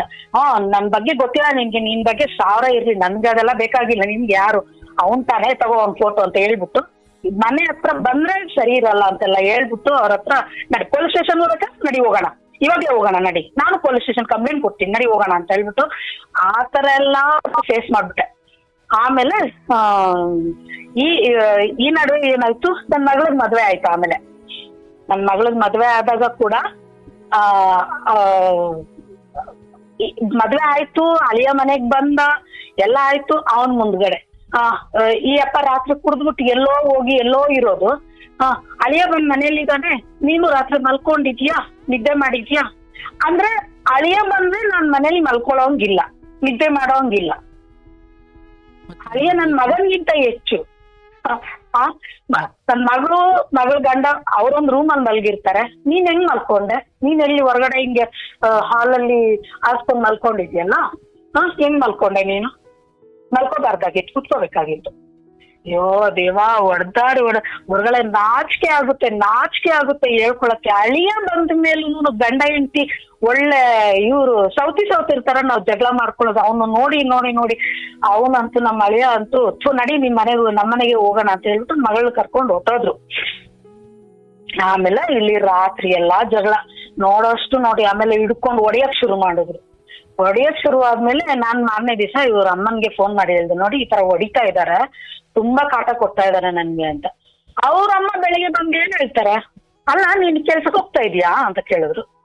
ಹೌದಮ್ಮ ನಾನ್ ಕೆಲ್ಸಕ್ಕೆ ಹೋಗ್ತಾ ಇದ್ದೀನಿ, ಬಾಡಿಗೆ ಕಟ್ತಾ ಇದ್ದೀನಿ, ಮನೇಲಿ ರೇಷನು, ಮಕ್ಳಿಗೆ ಫೀಸ್, ಅಡ್ಮಿಷನ್ ಎಲ್ಲ ಯಾರು ಮಾಡ್ತಾರೆ, ಮತ್ತೆ ನಾನು ಓದಿಲ್ಲ ಅಂದ್ರೆ ನಾನ್ ಕೆಲ್ಸಕ್ಕೆ ಹೋಗಿಲ್ಲ ಅಂದ್ರೆ ಹೌದು ನೀನು ಬೆಳಿಗ್ಗೆ ಏನೋ ಹೋಗ್ತೀಯಂತೆ, ನಿಮ್ಮ ಅಪ್ಪನ ಹತ್ರ ಫೋನಲ್ಲಿ ಮಾತಾಡ್ತೀಯಂತೆ, ನಿಮ್ಮ ಅಪ್ಪನ ಹತ್ರ ಏನ್ ನಿನಗೆ ಅಷ್ಟೊಂದು ಮಾತು? ಇವ್ರ ಮನೇಲಾದ್ರೆ ಹಂಗೆ ಮಾಡ್ತಾರ ಗುರುಗಳೇ? ನಮ್ಮ ಅಪ್ಪನ ಹತ್ರ ನಾನು 10 ನಿಮಿಷ ಮಾತಾಡಿದ್ದು, ನಾನು ಕೆಲ್ಸಕ್ಕೆ ಹೋದ್ಮೇಲೆ ಕೂಡ ನಮ್ಮ ಅಪ್ಪನ ಹತ್ರ ಮಾತಾಡಿದ್ದನ್ನ ರೆಕಾರ್ಡ್ಸ್ ಎಲ್ಲ ನಾನು ಡಿಲೀಟ್ ಮಾಡಿ ನನ್ನ ಮನೆ ಒಳಗಡೆ ಬರ್ಬೇಕಾಗಿತ್ತು. ನಮ್ಮ ಅಪ್ಪನ ಹತ್ರ ನಾನು ಮಾತಾಡೋಂಗಿರ್ಲಿಲ್ಲ, ನಮ್ಮ ಅಪ್ಪ ಅಮ್ಮ ಮನೆಗ್ ಬರೋಂಗಿರ್ಲಿಲ್ಲ, ಬಂದ್ರೆ ಜಾಸ್ತಿ ದಿವಸ ಇರೋಂಗಿರ್ಲಿಲ್ಲ. ಸರಿ ಅವ್ರು ಬರೋದಿಲ್ಲ ಬಿಡು, ಬಂದ್ರು ಅವ್ರದೇ ಖರ್ಚಲ್ಲೇ ಅಡ್ಗೆ ಮಾಡಿ ಊಟ ಮಾಡಿ ಅವ್ರು ಹೋಗ್ತಾ ಇದ್ರು, ನನ್ನ ನೋಡಕ್ ಬರ್ತಿದ್ರು. ಅವ್ರ ಹತ್ರ ಏನೇನ್ ಬೇಕು, ಒಡವೆಗೆ ಏನ್ ಬೇಕು ಎಲ್ಲ ತಕೊಂಡ್ರು, ತಿಂದ್ರು, ಎಲ್ಲ ಖಾಲಿ ಮಾಡಿದ್ರು. ಹಾಕ್ಬಿಡಿ. ಆಮೇಲೆ ನಿಮ್ಮ ಅಪ್ಪನ ಹತ್ರ ಏನ್ ಮಾತು, ನಿಮ್ಮ ಅಪ್ಪನ ಹತ್ರ ಯಾಕೆ ಅಷ್ಟೊಂದು ಮಾತಾಡ್ತೀಯ? ನನ್ನ ಅಪ್ಪ ನನ್ನ ಎತ್ತವನು, ನನಗ್ ಜನ್ಮ ಕೊಟ್ಟವನು, ಅವ್ರ ಹತ್ರ ಹೋಗಿ ನೀನೇನ್ ಮಾತಾಡ್ತೀಯ ಅಂತಂದ್ರೆ ನನಗ್ ಸಖತ್ ಬೇಜಾರಾಗೋಯ್ತು ಗುರುಗಳು. ಅವ್ರಿಗೆ ಟೋಟಲಿ ಅನುಮಾನ, ಅಪ್ಪನ ಹತ್ರ ಏನ್ ಮಾತಾಡ್ತಾಳೆ, ಇನ್ನು ಅಪ್ಪನಿಗೆ ಈ ತರ ಕಟ್ಟೋರು ಇನ್ನು ಹೊರಗಡೆ ಇರೋರ್ಗೆ ಏನೇನ್ ಮಾತಾಡ್ತಾರೆ. ಆಮೇಲೆ ನನಗ್ ಮನ್ಸು ತುಂಬಾ ಒಡೆದೋಯ್ತು ಗುರುಗಳೇ. ನೀವೇನಾದ್ರು ನಾನ್ ತಪ್ಪು ಮಾಡಿದೀನಿ ನಾನು ಅವಾಗ ರಾತ್ರಿ ಎದ್ದು ಹೋಗ್ಬಿಟ್ಟೆ. ನನ್ ಫ್ರೆಂಡ್ ಫೋನ್ ಮಾಡ್ದೆ, ನೋಡಿ ಈ ತರ ಇದೆ, ಮನೇಲಿ ಹೊಡೆದ್ರು, ನಮ್ಮ ಅಪ್ಪನ ಬಗ್ಗೆ ನನ್ನ ಬಗ್ಗೆ ಕೆಟ್ಟದಾಗಿ ಮಾತಾಡಿದ್ರು. ಅಂದಿದ ತಕ್ಷಣ ನೀನ್ ಬಾ ಮನೆಗೆ, ಒಂದ್ ದಿವಸ ರೆಸ್ಟ್ ತಗೋ ಬಾ ನೀನು ಅಂತ ಕರೆದ್ಲು. ಸರಿ ಅಂತ ರಾಜರಾಜೇಶ್ವರಿ ನಗರ ಇದೇ ನಮ್ ಟಿನ್ ಫ್ಯಾಕ್ಟ್ರಿ ಗುರುಗಳೇ, ಟಿನ್ ಫ್ಯಾಕ್ಟ್ರಿಯಲ್ಲಿ ನಿಂತ್ಕೊಂಡು ರಾತ್ರಿ 10-10:30 ಆಗಿದೆ ಗುರುಗಳೇ, 10:30-11 ಗಂಟೆ ಆಗಿದೆ ಗುರುಗಳೇ. ಟಿನ್ ಫ್ಯಾಕ್ಟ್ರಿಯಲ್ಲಿ ನಿಂತ್ಕೊಂಡಿದೀನಿ, ಎಲ್ಲಿ ಹೋಗೋದು ಅಂತ ಗೊತ್ತಿಲ್ಲ, ಯೋಚನೆ ಮಾಡ್ತಾ ಇದ್ದೀನಿ. ಎಲ್ಲ ಗಂಡಸ್ರು ನನ್ನ ಅಕ್ಕ ಪಕ್ಕ ನಿಂತ್ಕೊಂಡು ನೋಡ್ತಾ ಇದ್ದಾರೆ. ರಾತ್ರಿ 11 ಗಂಟೆಗೆ ಇವಳು ಬ್ಯಾಗಿಗೆಲ್ಲ ಇಟ್ಕೊಂಡಿದ್ದಾಳೆ, ಏನೋ ಅಂತ ಒಂಥರ ನೋಡ್ತಾನು. ನನ್ನ ಕೈಲಿ ಆಗ್ತಾ ಇಲ್ಲ ಗುರುಗಳೇ, ಏನ್ ಮಾಡ್ಲಿ ಅಂತ ಲಾಸ್ಟ್ಗೆ KR ಪೊಲೀಸ್ ಸ್ಟೇಷನ್ಗೆ ಕಾಲ್ ಮಾಡ್ಬಿಟ್ಟು ಈ ತರ ಸರ್ ನಾನು ಈ ತರ ಹೊರಗಡೆ ಬಂದ್ಬಿಟ್ಟಿದೀನಿ, ನನ್ ಗಂಡನ ಹತ್ರ ಜಗಳ ಮಾಡ್ಕೊಂಡು ಎಲ್ಲಿ ಇರ್ಬೇಕು ಅಂತ ಗೊತ್ತಾಗ್ತಾ ಇಲ್ಲ ನನ್ಗೆ, ಇಲ್ಲಿ ನೋಡಿದ್ರೆ ಗಂಡಸರೆಲ್ಲ ಸುತ್ತಾಕೊಂಡಿದ್ದಾರೆ ಅಂತ ಹೇಳಿದ್ರೆ ಅವ್ರೇನಂತಾರೆ, ಈಗ ನೀನ್ ಮನೆಗ್ ಹೋಗಮ್ಮ, ನಿನ್ ಫಸ್ಟ್ ಸೇಫ್ ಮಾಡ್ಕೊ, ಮನೆಗ್ ಹೋಗು ಅಂತಾರೆ. ನಾನು ಹೋಗಲ್ಲ ಅಂತ ನಾನು, ಸರ್ ನನ್ಗೆ ಅಲ್ಲೇ ಎಲ್ಲಾದ್ರೂ ಒಂಚೂರು ಜಾಗ ಕೊಡ್ತೀರಾ, ಇದ್ದು ಬೆಳಗ್ಗೆ ನನ್ ಕತೆ ನಾನೇನೋ ಮಾಡ್ಕೋತೀನಿ ಅಂತಂದ್ರೆ, ಇಲ್ಲಮ್ಮ ಇಲ್ಲೆಲ್ಲ ಆತರ ಲೇಡೀಸ್ನೆಲ್ಲ ಇರಿಸ್ಕೊಳಕ್ ಆಗಲ್ಲ ಅಂದ್ರು. ಸರಿ ಅಂದ್ಬಿಟ್ಟು ಆಮೇಲೆ ನನ್ ಫ್ರೆಂಡ್ ಫೋನ್ ಮಾಡ್ದೆ, ಅವಳು ಸರಿ ಬಾ ಅಂತ ಅಂದ್ಲು. ಆಮೇಲೆ ಅಲ್ಲಿ ಹೋದ್ಮೇಲೆ ಅಲ್ಲಿ ಇದ್ಕೊಂಡು ನಾನು ಲಾಯರ್ನ ಹಿಡ್ದೆ. ಅವರು ಹೆಣ್ಣೂರು ಲಾಯರು, ತುಂಬಾ ಒಳ್ಳೆಯವರು ಪಾಪ, ಅವ್ರು ಕ್ರಿಶ್ಚಿಯನ್ ಲಾಯರೇ. ಆಮೇಲೆ ಅವ್ರನ್ನ ಹಿಡಿದು ನನ್ನ ಸ್ಟೋರಿ ಎಲ್ಲ ಅವ್ರಿಗೆ ಹೇಳ್ಕೊಂಡ್ಮೇಲೆ ಅವ್ರಂದ್ರು, ಬೇಡಮ್ಮ ಅವ್ರ ಜೊತೆ ಇರೋದು ಬದುಕೋಕ್ ತುಂಬಾ ಕಷ್ಟ ಆಗಿದೆ, ಈ ತರ ಇದ್ರೆ ನೀನ್ ಬದುಕ್ತೀಯ ತಾನೇ, ನಿನ್ ಕೈಯಲ್ಲಿ ಕೆಲಸ ಮಾಡೋ ಶಕ್ತಿ ಇದೆ ಅಲ್ವಾ, ನಿನ್ ಜೀವನ ನೀನ್ ನೋಡ್ಕೊಳ್ತೀಯ ಅನ್ನೋದಿದ್ರೆ ಡೈವರ್ಸ್ ಕೊಡು ಅಂತ ನನ್ ಮಗನಿಗೆ ಅಂತ ಅಂದ್ರು. ಸರಿ ಅಂದ್ಬಿಟ್ಟು ಆಮೇಲೆ ಅವ್ರ ಹತ್ರ ಹೇಳಿ ಡೈವರ್ಸ್ ಕೊಡ್ಸಿ, ಡೈವರ್ಸ್ ಆಗೋಯ್ತು. ಡೈವರ್ಸ್ ಆಗೋವರೆಗೂ ನಮ್ಮ ಅಪ್ಪ ಅಮ್ಮನ್ ನಾನು ಏನು ಹೇಳಿಲ್ಲ. ನಮ್ಮ ಅಪ್ಪ ಅಮ್ಮನ್ಗೆ ಒಂದು 3 ತಿಂಗಳಿರಿ, ನನ್ಗೆ ಸ್ವಲ್ಪ ಕೆಲಸ ಇದೆ, ನನ್ಗೆ ಇಲ್ಲಿ ನಿಮ್ಮನ್ನ ಇಟ್ಕೊಳಕ್ ಆಗ್ತಾ ಇಲ್ಲ, ಇವನು ನಮ್ ಗಂಡನ್ ಹುಷಾರಿಲ್ಲ, ಹಿಂಗೆಲ್ಲ ಏನೇನೋ ಹೇಳ್ಕೊಂಡು ನಮ್ಮ ಅಪ್ಪ ಅಮ್ಮ ಬರ್ದೇ ಇರೋ ತರ ಮಾಡ್ಕೊಂಡೆ ನಾನೇ ಹೋಗಿ ನೋಡ್ಕೊಂಡ್ ಬರ್ತಿದ್ದೆ ನಮ್ಮ ಅಪ್ಪ ಅಮ್ಮನ್ನ. ಆಮೇಲೆ ಡೈವರ್ಸ್ ಆದ್ಮೇಲೂ ಹೇಳಕ್ ತುಂಬಾ ಕಷ್ಟ ಆಯ್ತು, ಒಂಥರ ಬೇಜಾರ್ ಮಾಡ್ಕೋತಾರೋ ಏನೋ ಅಂತ. ಬಟ್ ಏನು ಮಾಡಕ್ಕಾಗಲ್ಲ, ಕೇಳ್ತಾರಲ್ಲ ಅವ್ನ ಎಲ್ಲೋದ ಏನು ಅಂತ. ಅವಾಗ ನಾನು ಅಂದೆ, ಈ ತರ ತುಂಬಾ ಹೊಡಿತಾ ಇದ್ದ, ಗಲಾಟೆ ಮಾಡ್ತಿದ್ದ, ಅದಕ್ಕೋಸ್ಕರ ಈ ತರ ಮಾಡ್ತೆ ಅಂತ.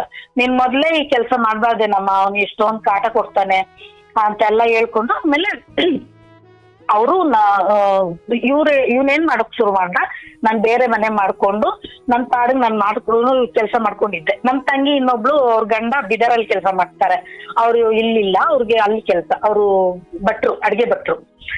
ಅವಳೇನ್ ಮಾಡಿದ್ಲು, ಅಕ್ಕ ಒಬ್ಳೇ ಇದೆಯಾ ನೀನು, ಬೇಡ ಬಾ ನನ್ ಜೊತೆ ಅಂತ ಅಂದ್ಲು. ಅವಳ ಜೊತೆ ಹೋಗಿ ಆಮೇಲೆ ಹಿಂಗೆ ಮಾಡ್ಕೊಂಡಿದ್ದೆ ಗುರುಗಳೇ. ನನ್ನ ಮಗನ ಕೋರ್ಟಲ್ಲಿ ಕೂಡ ನನ್ ಮಗನ ಅವ್ರ ಕಡೆ ಮಾಡ್ಕೊಂತೀನಿ ಅಂತ ಕರ್ಕೊಂಡ್ ಹೋಗ್ಬಿಟ್ರು. ಅವ್ರ ಅಕ್ಕ, ತಂಗಿ, ತಮ್ಮ, ಎಲ್ಲರೂನು ಅವ್ರ ಅಮ್ಮ ಎಲ್ಲ ಸೇರ್ಕೊಂಡು ಅವ್ರ ನನ್ ಮಗನ್ಗೆ ನಾನಿಟ್ಟು ಮಗನ್ಗೆ ನಿಮ್ಮಮ್ಮ ಏನಾದ್ರು ಕೋರ್ಟ್ ಅಲ್ಲಿ ಕೇಳ್ತಾಳೆ ನನಗ್ ಮಗ ಬೇಕು ಅಂತ, ನೀನ್ ಹೋಗ್ಬೇಡ, ಅವಳು ನಿನ್ನ ಸಾಯಿಸ್ಬಿಡ್ತಾಳೆ, ಹಂಗ್ ಮಾಡ್ತಾಳೆ ಹಿಂಗ್ ಮಾಡ್ತಾಳೆ, ಅವಳು ಒಳ್ಳೆವಳಲ್ಲ, ಹಂಗೆ ಹಿಂಗೆ ಅಂತ ಹೇಳ್ಕೊಟ್ಬಿಟ್ರು. ಲಾಯರು ಅಲ್ಲಿ ಕೇಳಿದ್ರು, ನಾನ್ ಹೇಳ್ದೆ ನನಗ್ ನನ್ ಮಗ ಬೇಕು, ನನ್ ಮಗನ ನನ್ ಜೊತೆ ಇಟ್ಕೊಂತೀನಿ ಅಂದ್ರೆ ಇಲ್ಲಮ್ಮ ಅವನ್ನ ಕೇಳ್ಬೇಕು, ಅವನು ಏನ್ ಹೇಳ್ತಾನೋ ಅದ್ರ ಮೇಲೆ ಡಿಸೈಡ್ ಆಗುತ್ತೆ. ಸರಿ ಅವನ್ನ ಕೇಳಿದ್ರೆ ಅವನೇನ್ ಹೇಳ್ಬೇಕು, ನನಗ ಅಮ್ಮ ಬೇಡ, ನಾನು ಅಮ್ಮನ ಜೊತೆ ಹೋಗಲ್ಲ, ಆಮೇಲೆ ನಮ್ ಡ್ಯಾಡಿ ಕೋಪ ಮಾಡ್ಕೊಳ್ಳುತ್ತೆ, ನಾನು ಹೋಗಲ್ಲ. ಮುಖ ಕೊಟ್ಟು ಮಾತಾಡ್ತಾ ಇರ್ಲಿಲ್ಲ ಗುರುಗಳೇ. ಎಂತ ವೇದನೆ ಗೊತ್ತಾ ನನ್ಗೆ, ಎಷ್ಟು ಕಷ್ಟ ಪಟ್ಟಿದೀನಿ. ಆಮೇಲೆ ಅವನ್ನ ಎರಕ್ಕೆ ಕೂಡ ನಾನು ಹೊಟ್ಟೆಲಿ ಇಟ್ಕೊಂಡು 4 ದಿನ ಹಾಸ್ಪಿಟ್ಲ್ ಸುತ್ತಿದ್ದೀನಿ. ಇದೇ ವಾಣಿ ವಿಲಾಸ್ ಅಲ್ಲಿ 2 ದಿವಸ ಓಡಾಡಿದೀನಿ. ಡೆಲಿವರಿ ಆಗ್ತಾ ಇಲ್ಲ, ಒದ್ದಾಡ್ತಾ ಇದ್ದೀನಿ, ನನ್ ಕೈಲಿ ಆಗ್ತಾ ಇಲ್ಲ, ಡೇ ಟು ಡೇ ಎಲ್ಲ ಆಗೋಗಿದೆ, ಬರ್ತಾ ಇಲ್ಲ ಹೊರಗಡೆ. ಆಮೇಲೆ ಡಾಕ್ಟ್ರು ಆಪರೇಷನ್ ಮಾಡಿ ತೆಗಿಬೇಕು ಅಂದ್ರು, ಆಪರೇಷನ್ ಹೊಟ್ಟೆ ಕುಯಿಸ್ಕೊಂಡು ನನ್ ಮಗನ ನಾನು ಇವತ್ತು ಈ ತರ ಮಾಡ್ತಾ ಇದ್ದಾನಲ್ಲ ಅಂತ ತುಂಬಾನೇ ಕಷ್ಟಪಟ್ಟೆ ಗುರುಗಳೇ. ಆಮೇಲೆ ಅಲ್ಲಿಂದ ಸ್ಕೂಲ್ ಕಾಲ್ ಮಾಡಕ್ ಶುರು ಮಾಡಿದೆ ಕೆಲಸದ ಹತ್ರ ಇಂದ. ಮಗನೇ ಟೀಚರ್ಗೆ ಕಾಲ್ ಮಾಡ್ಬಿಟ್ಟು, ಪ್ಲೀಸ್ ಮೇಡಮ್ ನನ್ ಮಗನ ಹತ್ರ ಒಂದ್ಸರಿ ಮಾತಾಡ್ತೀನಿ, ದಯವಿಟ್ಟು ಅವನಿಗೆ ಫೋನ್ ಕೊಡಿ ಅಂದ್ರೆ ಕರೆದ್ಬಿಟ್ಟು ಅವನಿಗೆ ಫೋನ್ ಕೊಟ್ಟಿದ್ದಾರೆ. ಫೋನ್ ಕೊಟ್ರೆ ಏನ್ ಅನ್ಬೇಕು ಇವನು, ನೀನ್ ಏನಕ್ಕೆ ಕಾಲ್ ಮಾಡ್ತೀಯ ನನ್ಗೆ, ನೀನ್ ಕಾಲ್ ಮಾಡ್ಬೇಡ, ಇಲ್ಲಿ ನನ್ಗೆ ನಾಚಿಕೆ ಆಗುತ್ತೆ ಎಲ್ಲರ ಹತ್ರ ನಿನ್ನ ಹತ್ರ ಮಾತಾಡಕ್ಕೆ, ಇದೆಲ್ಲ ಕೇಳ್ತಾರೆ. ಆಮೇಲೆ ಅವರೆಲ್ಲ ಹೋಗಿ ಡ್ಯಾಡಿ ಕಂಪ್ಲೇಂಟ್ ಹೇಳ್ತಾರೆ. ಸರಿ ಆಯ್ತು ಗುರುಗಳೇ, ಅವತ್ತೇ ಬಿಟ್ಟವಳು ನನ್ಗೆ ನೋವು ತಡೆಯಕ್ಕಾಗಿಲ್ಲ ಗುರುಗಳೇ. ತುಂಬಾ ದೊಡ್ಡ ತಪ್ಪು ಮಾಡ್ಬಿಟ್ಟೆ.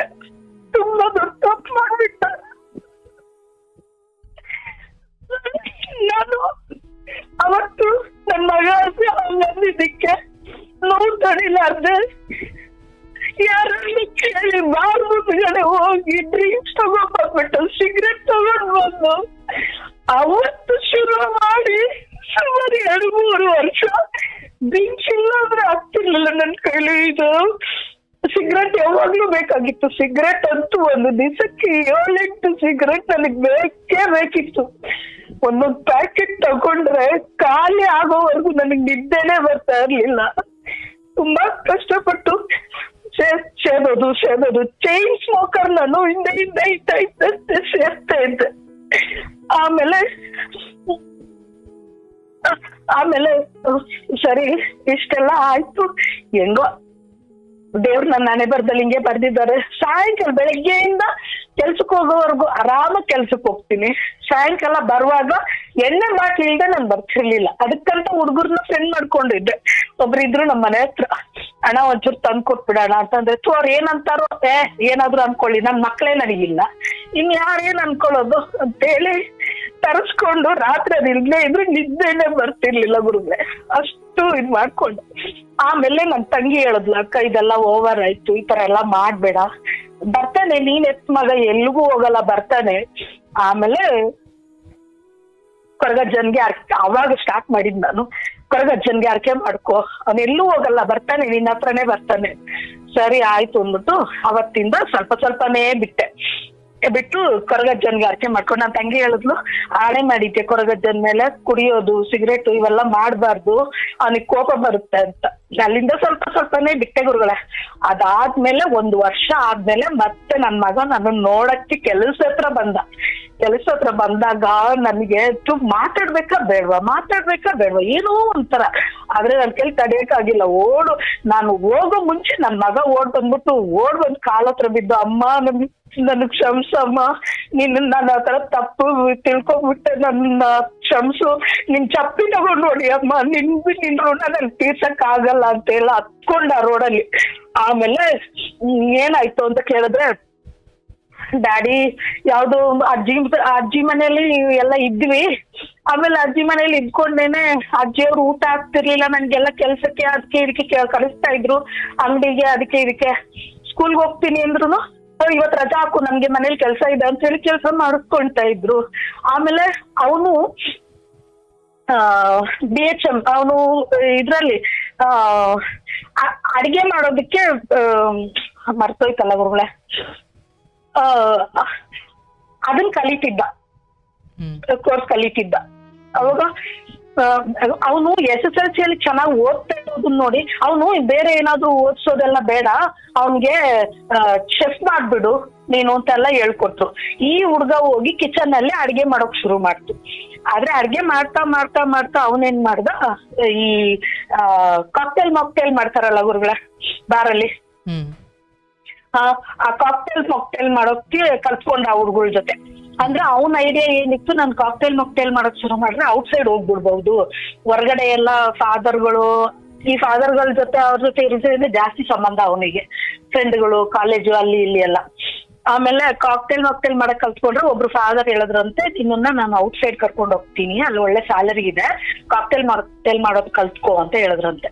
ಸರಿ ಅಂತ ಅದನ್ನೆಲ್ಲ ಕಲ್ತ ಅವನು. ಆಮೇಲೆ ನನ್ನ ನೋಡಕ್ಕೆ ಅಂತ ಓಡ್ ಬಂದ್ವಿ. ಯಾಕಂದ್ರೆ ಮನೆ ಬೇರೆ ಮಾಡಿದ್ರು, ಅಲ್ಲಿ ಬಾಡಿಗೆ ಕಟ್ಟಿಲ್ಲ, ಯಾವಾಗ್ಲೂ ಓನರ್ ಬಂದ್ ಬೈಯೋದು, ಪಾತ್ರೆ ಬಿಸಾಕ್ತೀನಿ, ನೀನಾದ್ರೂ ಮಾಡೋ ಅಂತ.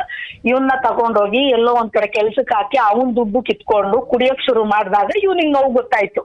ಓಹೋ, ನಮ್ಮಮ್ಮ ಇದಿದ್ರೆ ರಾಜನ್ ತರ ಬೆಳೆಸ್ತಾ ಇದ್ಲು, ನಮ್ಮಪ್ಪ ಸರಿ ಇಲ್ಲ ಅಂತ ಹೇಳ್ಬಿಟ್ಟು ಆವಾಗ ಬಂದವನ್ಗೆ ನಾನು ಹೇಳ್ದೆ, ಇನ್ನು ನೀವೊಂದ್ಸರಿ ಬಂದೆ ಅಲ್ವಾ, ಇನ್ನೊಂದ್ಸರಿ ನೀನ್ ಹೋಗ್ಬಾರ್ದು ಆ ಕಡೆ, ನಿನಗೆ ಅನ್ನ ಹಾಕೋದು ನನ್ ಕರ್ತವ್ಯ, ನಾನ್ ಮಾಡ್ತೀನಿ, ನೀನ್ ಇನ್ನೂ 20 ವರ್ಷ ಕುತ್ಕೊಂಡ್ ತಿನ್ನು, ನಾನ್ ದುಡ್ಡು ಸಾಕ್ತೀನಿ ಅಂತ. ಆಮೇಲೆ ನನ್ ಜೊತೆ ಬಂದ. ಈಗ ನನ್ ಮಗಳು ಬರ್ತಾಳೆ, ನನ್ಗೊಬ್ಬ ಮೊಮ್ಮಗ ಇದ್ದಾನೆ, ಮಗಳು ಬರ್ತಾಳೆ, ಮಗ ಇದ್ದಾನೆ. ಮಗ ಇವಾಗ ನನ್ ಜೊತೆನೆ ಇದ್ದಾನೆ ಗುರುಗಳೇ.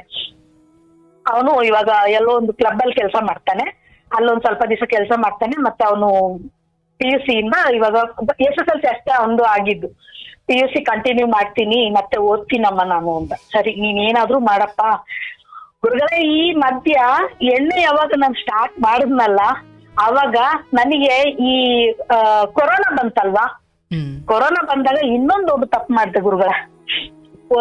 ಬೆಂಗಳೂರಲ್ಲಿ ನನ್ಗೆ ಪೇಷಂಟ್ ನೋಡಕ್ ಹೋಗ್ಬೇಡ, ನೀನು ಪೇಷಂಟ್ ನೋಡಕ್ ಹೋಗಿ ನೀನ್ ಪೇಷಂಟ್ ಆಗ್ತೇ ಬೇಡ ಅಂತ ನನ್ ತಂಗಿ ಆಣೆ ಮಾಡಿಸ್ಕೊಂಡ್ಲು. ಸರಿ, ಇನ್ನೇನ್ ಮಾಡೋದು, ನಾನೇ ತಂದಾಕ್ತೀನಿ, ನಮ್ ಕಂಪ್ನಿಯಿಂದ ಕೊರೋನಾ ಇರೋದಕ್ಕೆ ಊಟ ರೇಷನ್ ಎಲ್ಲ ಕೊಡ್ತಾ ಇದ್ದಾರೆ, ನಾನ್ ತಂದಾಕ್ತೀನಿ ನಿನಗೆ ಅಂತ ಹೇಳ್ಬಿಟ್ಟು ಕೂರಿಸ್ಕೊಂಡ್ಲು ನನ್ ತಂಗಿ. ಎಲ್ಲೋ 2-3 ತಿಂಗಳು ಕುತ್ಕೊಂಡೆ. ಆಮೇಲೆ ನನ್ ಕೈಲಿ ಆಗ್ಲಿಲ್ಲ, ತುಂಬಾ ಬೇಜಾರಾಯ್ತು. ಆಮೇಲೆ ಕೆಲ್ಸಕ್ಕೆಲ್ಲಾ ಕಡೆ ಟ್ರೈ ಮಾಡಿದೆ, ಒಂದ್ ಕಡೆ ಕೆಲ್ಸ ಸಿಕ್ತು. ಅದು ಇದೇ ಏರಿಯಾನೇ, ಅವನ್ ಸ್ವಲ್ಪ ತುಂಬಾ ರೌಡಿಸಮ್ ಅದೆಲ್ಲ ಇದೆ, ಬೇಡ ಏರಿಯಾ ಹೆಸರು ಬೇಡ, ಇದು ಬೇಡ. ಸ್ಪಾನ್ ಅಲ್ಲಿ ಕೆಲಸ ಮಾಡಕ್ ಶುರು ಮಾಡಿದೆ. ಸ್ಪಾನ್ ಅಲ್ಲಿ ನನಗೆ ಕೆಲಸ ಸಿಕ್ತು. ಸ್ಪಾನ್ ಅಲ್ಲಿ ಹೆಂಗೆ ಅಂದ್ರೆ ಟ್ರೈನಿಂಗ್ ಕೊಟ್ರು. ಫಸ್ಟ್ ಟ್ರೈನಿಂಗ್ ಕೊಟ್ಬಿಟ್ಟು ಅವರು ಮೊದ್ಲು ಏನ್ ಹೇಳಿದ್ರು, ನನ್ನನ್ನು ಕರ್ದ್ಬಿಟ್ಟು ಅಂದ್ರೆ ನಮ್ಗೆ ಮೊದ್ಲೇ ಹೇಳ್ತಾರೆ ಅವರು, ನೋಡಕ್ ಚೆನ್ನಾಗಿರ್ಬೇಕು, ಚೆನ್ನಾಗ್ ನಗಾಡ್ಬೇಕು, ಸ್ಟೈಲಿಶ್ ಆಗಿರ್ಬೇಕು, ಈ ತರ ಮಾಡ್ಬೇಕು, ಆ ತರ ಮಾಡ್ಬೇಕು. ಸರಿ, ನಮಗೆ ಏನ್ ಬೇಕು, ಕೆಲ್ಸ ತಾನೆ ಅಂತ ಅಂದ್ಬಿಟ್ಟು ನಾವು ಹೋದ್ರೆ ಟ್ರೈನಿಂಗ್ ಕೊಟ್ರೆ ಅವ್ರೇನ್ ಹೇಳಿದ್ರು, ಲೇಡೀಸ್ಗೆ ಅಷ್ಟೇ ನೀನು ಮಸಾಜ್ ಮಾಡೋದು ಅಂತ ಹೇಳಿದ್ರು. ಆಮೇಲೆ ನೋಡಿದ್ರೆ ಒಂದು ರೂಮ್ ಒಳಗಡೆ ಬಿಟ್ಬಿಡ್ತಾರೆ, ಗಂಡಸರೆಲ್ಲ ಬರ್ತಾರೆ ಒಳಗಡೆ. ಗಂಡಸರು ಅವ್ರೇನು ಬರೀ ಒಂದು ನಿಕ್ಕರ್ ಹಾಕೊಂಡು ಮಲ್ಕೊಳ್ತಾರೆ, ನಾವು ಅವ್ರಿಗೆ ಮಸಾಜ್ ಮಾಡ್ಬೇಕು. ತುಂಬಾ ಮನ್ಸಿಗೆ ಬೇಜಾರಾಯ್ತು ಹೊರಗಡೆ. ಇದಕ್ಕಿಂತ ನಾನು ರೋಡಲ್ಲಿ ನಿಂತ್ಕೊಂಡು ಸಂಪಾದನೆ ಮಾಡ್ಬೋದಾಗಿತ್ತಲ್ಲ ಅಂತ ಅಂದ್ಬಿಟ್ಟು ಅಲ್ಲೂ ಮನ್ಸಿಗೆ ತುಂಬಾ ನೋವು ಮಾಡ್ಕೊಂಡೆ, ತುಂಬಾ ಹತ್ಕೊಂಡೆ. ಆದ್ರೂನು ಏನು ನನ್ನ ಹಣೆ ಬರ್ದಲ್ಲಿ ಏನಿದೆಯೋ ನಾನು ಅದನ್ನೇ ಮಾಡಕ್ ಆಗೋದು ಅಂತ ಹೇಳ್ಬಿಟ್ಟು ಮಾಡಕ್ ಶುರು ಮಾಡ್ದೆ. ಆಮೇಲೆ ಅಲ್ಲಿ ಆ ಸ್ಪಾನ್ ಅಲ್ಲಿ ನನಗಿಂತ ಮುಂಚೆ ಇದ್ದಿದ್ದು ಹುಡುಗಿರು, ತುಂಬಾ ವಯಸ್ಸಾದವರೆಲ್ಲ ಇದ್ರು ಮಸಾಜ್ ಮಾಡೋದಿಕ್ಕೆ. ನಾನು ಅಂದ್ಮೇಲೆ ನನಗೆ ವ್ಯಾಲ್ಯೂ ಜಾಸ್ತಿ ಆಯ್ತು. ಅಂದ್ರೆ ಹೊಸ ಹುಡುಗಿ ನೋಡಕ್ ಚೆನ್ನಾಗಿದ್ದಾಳೆ, ಚೆನ್ನಾಗಿ ಮಸಾಜ್ ಮಾಡ್ತಾಳೆ, ನಾನ್ ಮಸಾಜ್ ಮಾಡ್ತಿದ್ದೆ, ಯಾರ ತಾನು ಜಾಸ್ತಿ ಮಾತಾಡ್ತಿರ್ಲಿಲ್ಲ. ಆಮೇಲೆ ಎಕ್ಸ್ಟ್ರಾ ದುಡ್ಡೆಲ್ಲ ಅವ್ರು ಒಳಗಡೆಯಿಂದ ಕೊಡೋರು. ಮತ್ತೆ ಅವರು ಕೆಲವರೆಲ್ಲ ಬಂದವರೆಲ್ಲ ಗುರುಗಳೇ ಬೇರೆ ಏನೇನೋ ಕೇಳ್ತಿದ್ರು, ನಾನು ಎಕ್ಸ್ಟ್ರಾ ದುಡ್ಡು ಕೊಡ್ತೀನಿ, ನನ್ ಮನೆಗ್ ಬಂದು ಮಸಾಜ್ ಮಾಡು, ಅದು ನಾನೇ ಬಾಗ್ಲ ಹಾಕು, ಚಿಲ್ಕ ಹಾಕು, ಎಕ್ಸ್ಟ್ರಾ ಏನೇನೋ ಮಾಡು, ನಾನು ನಿನಗೆ ಎಕ್ಸ್ಟ್ರಾ ದುಡ್ಡು ಕೊಡ್ತೀನಿ, ಈ ತರ ಎಲ್ಲ ಕೇಳೋರು. ಮಾತ್ರ ನಾನು ಯಾರಿಗೂ ಒಪ್ಕೊಂಡಿರ ಇಲ್ಲ ಆತರ ಎಲ್ಲ ಇದ್ರೆ ನಾನು ತುಂಬಾ ಸರಿ ಜಗಳ ಮಾಡ್ಬಿಟ್ಟೆ. ಅಲ್ಲಿ ತುಂಬಾ ಸರಿ ಜಗಳ ಮಾಡಿ ಅದು ದೊಡ್ಡವ್ರ ಹತ್ರ ಎಲ್ಲ ಕಂಪ್ಲೇಂಟ್ ಹೋಯ್ತು, ತುಂಬಾ ಜಗಳ ಮಾಡ್ತಾರೆ, ಕಿರ್ಚಾಡ್ತಾರೆ ಅಂತ ಎಲ್ಲ. ಅವಾಗ ನಾನು ಹೇಳ್ದೆ, ನಾನು ಆತರ ಎಲ್ಲ ಮಾಡೋದಕ್ಕೆ ಒಪ್ಕೊಳ್ಳೋಣ, ನೀವ್ ಹೇಳ್ಕೊಟ್ಟಿದ್ದೆ ನನಗೆ ಮಸಾಜ್ ಮಾಡಕ್ಕೆ, ನಾನು ಮಸಾಜ್ ಮಾಡ್ತೀನಿ, ನನ್ನ ಅಣ್ಣ ತಮ್ಮ ಅಂತ ನಮ್ಮ ಮನ್ಸಲ್ಲಿ ಇಟ್ಕೊಂಡು ನಾನು ಮಸಾಜ್ ಮಾಡ್ತೀನಿ, ಆದ್ರೆ ಅವ್ರು ಹೇಳೋ ಕೆಲಸ ಎಲ್ಲ ನಾನು ಮಾಡಕ್ ಆಗಲ್ಲ ಅಂತ ಎಲ್ಲ ಹೇಳಿದಕ್ಕೆ. ಆಮೇಲೆ ಅಲ್ಲಿ ಮುಸ್ಲಿಂ ಹುಡುಗಿ ಒಂದಿತ್ತು, ಅವಳೇನ್ ಮಾಡಿದ್ಲು, ನಮಗ್ ತುಂಬಾ ಕಷ್ಟ, ನಮ್ಗೆ ಈ ತರ ಒಂದು ಹಬ್ಬಕ್ಕೆ ದುಡ್ಡಿಲ್ಲ, ಮನೇಲಿ ಮಕ್ಳೆಲ್ಲ ಉಪವಾಸ, ಹಬ್ಬಕ್ಕೆ ದುಡ್ಡಿಲ್ಲ, ನಾನು ಒಳಗಡೆ ಏನೋ ಮಾಡ್ಕೊಳ್ತೀನಿ, ನೀನ್ ಚೆಕಿಂಗ್. ನಾನು ಸ್ವಲ್ಪ ಅಲ್ಲಿ ಒಂದು ಸ್ಟ್ಯಾಂಡರ್ಡ್ ಆದೆ, ಅಂದ್ರೆ ಇವಾಗ ಚೆಕಿಂಗ್ ಎಲ್ಲ ಮಾಡೋದಕ್ಕೆ ಹೋಗೋದು. ನನಗೆ ನಮ್ಮ ಬಾಸ್ ಹೇಳಿದ್ರು, ನೋಡು ಅವಾಗವಾಗ ಚೆಕಿಂಗ್ ಹೋಗ್ಬಿಡು ಅಂತ, ಯಾಕಂದ್ರೆ ನನಗೆ ಎಕ್ಸ್ಟ್ರಾ ಸ್ಯಾಲ್ರಿ ಕೊಡ್ತಿದ್ರು. ಚೆಕ್ಕಿಂಗ್ ಒಳ್ಳೆ ಕೆಲ್ಸಗಾರ್ತಿ ಅಂತ. ಏನ್ ಚೆಕ್ಕಿಂಗು? ಚೆಕ್ಕಿಂಗ್ ಏನಂದ್ರೆ ಇವಾಗ ಈ ಸೈಡ್ ಒಂದ್ 3 ರೂಮ್, ಆ ಸೈಡ್ ಒಂದ್ 3, 6-7 ರೂಮ್ಗಳು ಇರ್ತವೆ ಗುರುಗಳೇ. ಇವಾಗ ಹುಡುಗಿರು ಏನ್ ಮಾಡ್ತಾರೆ, ದುಡ್ಡಿನ ಆಸೆಗೆ ಒಳಗಡೆ ಹೋಗಿ ಬಾಗ್ಲು ಚಿಲ್ಕ ಹಾಕೊಂಡು ನಾವು ಮಸಾಜ್ ಮಾಡ್ತಾ ಇದೀವಿ ಅಂತ ಹೇಳಿ ಬೇರೆದೆಲ್ಲ ಮಾಡ್ತಾರೆ. ಸೆಕ್ಷುವಲ್ ಇದೆಲ್ಲ ಮಾಡ್ಕೊಂಡು ಅವ್ರವ್ರ ದುಡ್ಡು ಸಂಪಾದನೆ ಒಳಗಡೆನೆ ದುಡ್ಡು ಕಿತ್ಕೊಂಡ್ಬಿಟ್ಟು ಬರ್ತಾರೆ, ಕಳಿಸ್ತಾರೆ ಇವ್ರನ್ನ. ಆತರ ಎಲ್ಲ ಮಾಡ್ತಾರೆ. ಅದಕ್ಕೆ ಇವ್ರು ನಮ್ ಬಾಸ್ ಏನ್ ಮಾಡ್ತಾ ಇದ್ರು, ಚೆಕಿಂಗ್ ಮಾಡ್ಬೇಕು, ಬಾಗ್ಲು ಹಾಕೋಕ್ ಬಿಡಬಾರ್ದು ಯಾರನ್ನು, ಅದನ್ನ ನೀನ್ ನೋಡ್ಕೋಬೇಕು ಅಂತ ನನಗೆ ಹೇಳೋರು. ಸರಿ ಅಂತ ನಾನು ಅದನ್ನೆಲ್ಲ ಮಾಡ್ತಿದ್ದೆ. ಆಮೇಲೆ ಒಬ್ಳು ಮುಸ್ಲಿಂ ಹುಡುಗಿ, ಅವಳು ತುಂಬಾ ಅಂದ್ರೆ ಈ ತರ ಇದ್ರಲ್ಲೆಲ್ಲ ಅವರು ಮಾಡ್ಕೊಂಡಿದ್ದಾರೆ.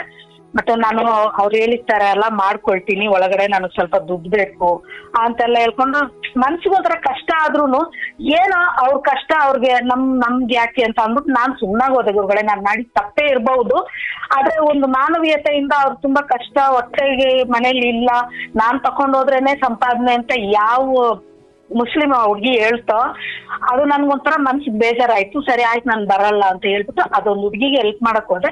ಅವತ್ತೇನಾಗೋಯ್ತು, ನಮ್ ಬಾಸೆ ಒಬ್ರು ಹುಡುಗನ್ನ ಕಳ್ಸಿದ್ರು. ಅಲ್ಲಿ ಸಿಕ್ಕಾಕೊಂಡೆ. ಅಂದ್ರೆ ನೀನ್ ಎಷ್ಟ್ ಜನಕ್ಕೆ ಹಿಂಗ್ ಮಾಡಿದ್ಯಾ ಅಂತ. ಆದ್ರೆ ನಾನೇ ಹೇಳ್ತೀನಿ, ನಾನು ಯಾರಿಗೂ ಆತರ ಮಾಡ್ದೋಳಲ್ಲ. ಅವತ್ತು ಮಾತ್ರ ನಾನ್ ಮಾಡಿದ್ದಕ್ಕೆ ನನಗೆ ಕೆಟ್ಟ ಹೆಸರು ಬಂತು. ಬಟ್ ನಾನು ಅಲ್ಲಿಂದ ಹೊರಗಡೆ ಬಂದ್ಬಿಟ್ಟೆ ಗುರುಗಳೇ. ನಾನ್ ಬಂದ್ಬಿಟ್ಟೆ ಹೊರಗಡೆ ಬಂದಾಗ ಕೂಡ ನಾನು ಹೇಳ್ಬಿಟ್ಟೆ ಬಂದೆ, ನೋಡಿ ನಾನು ನನ್ನ ಹೊಟ್ಟೆಗೆ ತಿನ್ಬೇಕು ಅಂತ ನಾನು ಮಾಡಿಲ್ಲ, ಇನ್ನೊಂದು ಮಾಡ್ದೆ, ಏನೋ ಅವ್ರ ಕಷ್ಟ ಇತ್ತು ಮಾಡ್ದೆ. ಆದ್ರೆ ಕೆಟ್ಟದಾಗಿ ಈ ತರ ಎಲ್ಲ ಬದುಕೋಕ್ ನನಗೆ ಇಷ್ಟ ಇಲ್ಲ, ನಾನು ನಾಳೆಯಿಂದ ಬರಲ್ಲ ಅಂತ ಹೇಳ್ಬಿಟ್ಟು ಬಂದೆ. ಆದ್ರೆ ಆ ಹುಡ್ಗಿನೂ ನನಗೆ ಹೇಳ್ತು, ನಾನೇ ಹೇಳಿದ್ದು ಪಾಪ, ಅವರು ನನಗೇನು ಇದ್ ಮಾಡ್ಲಿಲ್ಲ. ಆ ಸ್ಥಾನಲ್ಲಿ ನನಗೆ ಹೆಸರು ಸೋನು ಅಂತ ಇತ್ತು. ಸೋನು ಅಂತ ಹೆಸರು, ನಮ್ಮ ಹೆಸರು ಒರಿಜಿನಲ್ ಹೆಸರು ಕೊಡಲ್ಲ, ಸೋನು ಅಂತ. ಆಮೇಲೆ ಸರಿ ಹೊರಗಡೆ ಬಂದ್ಮೇಲೆ ಕೂಡ ನಮ್ ಬಾಸ್ ಫೋನ್ ಮಾಡಿದ್ರು, ಬಂದ್ಬಿಡು ನಿನ್ನ ಕೇಳ್ಕೊಂಡು ತುಂಬಾ ಜನ ಫೋನ್ ಮಾಡ್ತಾರೆ ಬಾ ಬಾ ಬಾ ಅಂತ. ಇಲ್ಲ ನಾನ್ ಬರಲ್ಲ ಅಂತ ಹೇಳ್ಬಿಟ್ಟು ಕೈ ಮುಗಿದ್ಬಿಟ್ಟೆ ಗುರುಗಳೇ. ಮಾನ್ಯ ದಿವಸ ಅಜ್ಜನ್ಗೆ ಅರ್ಕೆ ಮಾಡ್ಕೊಂಡೆ, ನನ್ಗೊಂದು ಒಳ್ಳೆ ಕಡೆ ಕೆಲಸ ಸಿಕ್ತು, ಕೆಲಸ ಮಾಡ್ತಾ ಇದ್ದೀನಿ. ಇವತ್ತು ನನ್ ಮಗನೂ ಒಂದು ಒಳ್ಳೆ ಕಡೆ ಇದ್ದಾನೆ, ಅವ್ನ್ ಕಂಟಿನ್ಯೂ ಮಾಡ್ಬೇಕು ಅಂತ ಇದ್ದಾನೆ. ಅವ್ನ್ ಕಂಟಿನ್ಯೂ ಮಾಡ್ಲಿ, ನಾನ್ ಓದಿಸ್ತೀನಿ ಅಂತ ಹೇಳಿದೀನಿ. ನನ್ ಮಗಳು, ನನ್ ತಂಗಿರು ಎಲ್ಲರೂ ಚೆನ್ನಾಗಿದ್ದಾರೆ ಗುರುಗಳೇ. ಆದ್ರೆ ಜೀವನದಲ್ಲಿ ಇಷ್ಟೊಂದು ಪಾಠಗಳು ಕಲಿಬೇಕಂದ್ರೆ ಒಂದ್ ಹೇಳ್ತೀನಿ ಗುರುಗಳೇ, ಜೀವನದಲ್ಲಿ ಕಲಿಬೇಕು ಅನ್ನೋದಾದ್ರೆ ಜೀವನದ ಪಾಠ ನೋಡಿ, ಒಂದಾದ್ಮೇಲೆ ಆದ್ಮೇಲೆ ಒಂದ್ರ ಹಿಂದೆ ಒಂದು ಎಷ್ಟೊಂದ್ಸರಿ ನನ್ ತಾಲಿನ ಅಡ ಇಟ್ಬಿಟ್ಟು ನನ್ ಮಕ್ಳು ಊಟ ಹಾಕಿದ್ ದಿನಾನೂ ಇದೆ. ನಾನಾಗಿ ಸಂಪಾದನೆ ಮಾಡಿ ತಗೊಂಡ್ ಬಂದು ನನ್ ಮಕ್ಳಿಗೆ ಸಿಹಿ ಊಟ ಹಾಕಿದ್ದು ಇದೆ.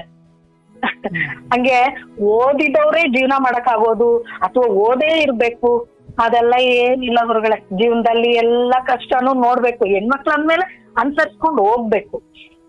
ತೀರಾ ಅಂದ್ರೆ ತುಂಬಾ ಕಷ್ಟ ಆಗುತ್ತೆ ಗುರುಗಳೇ.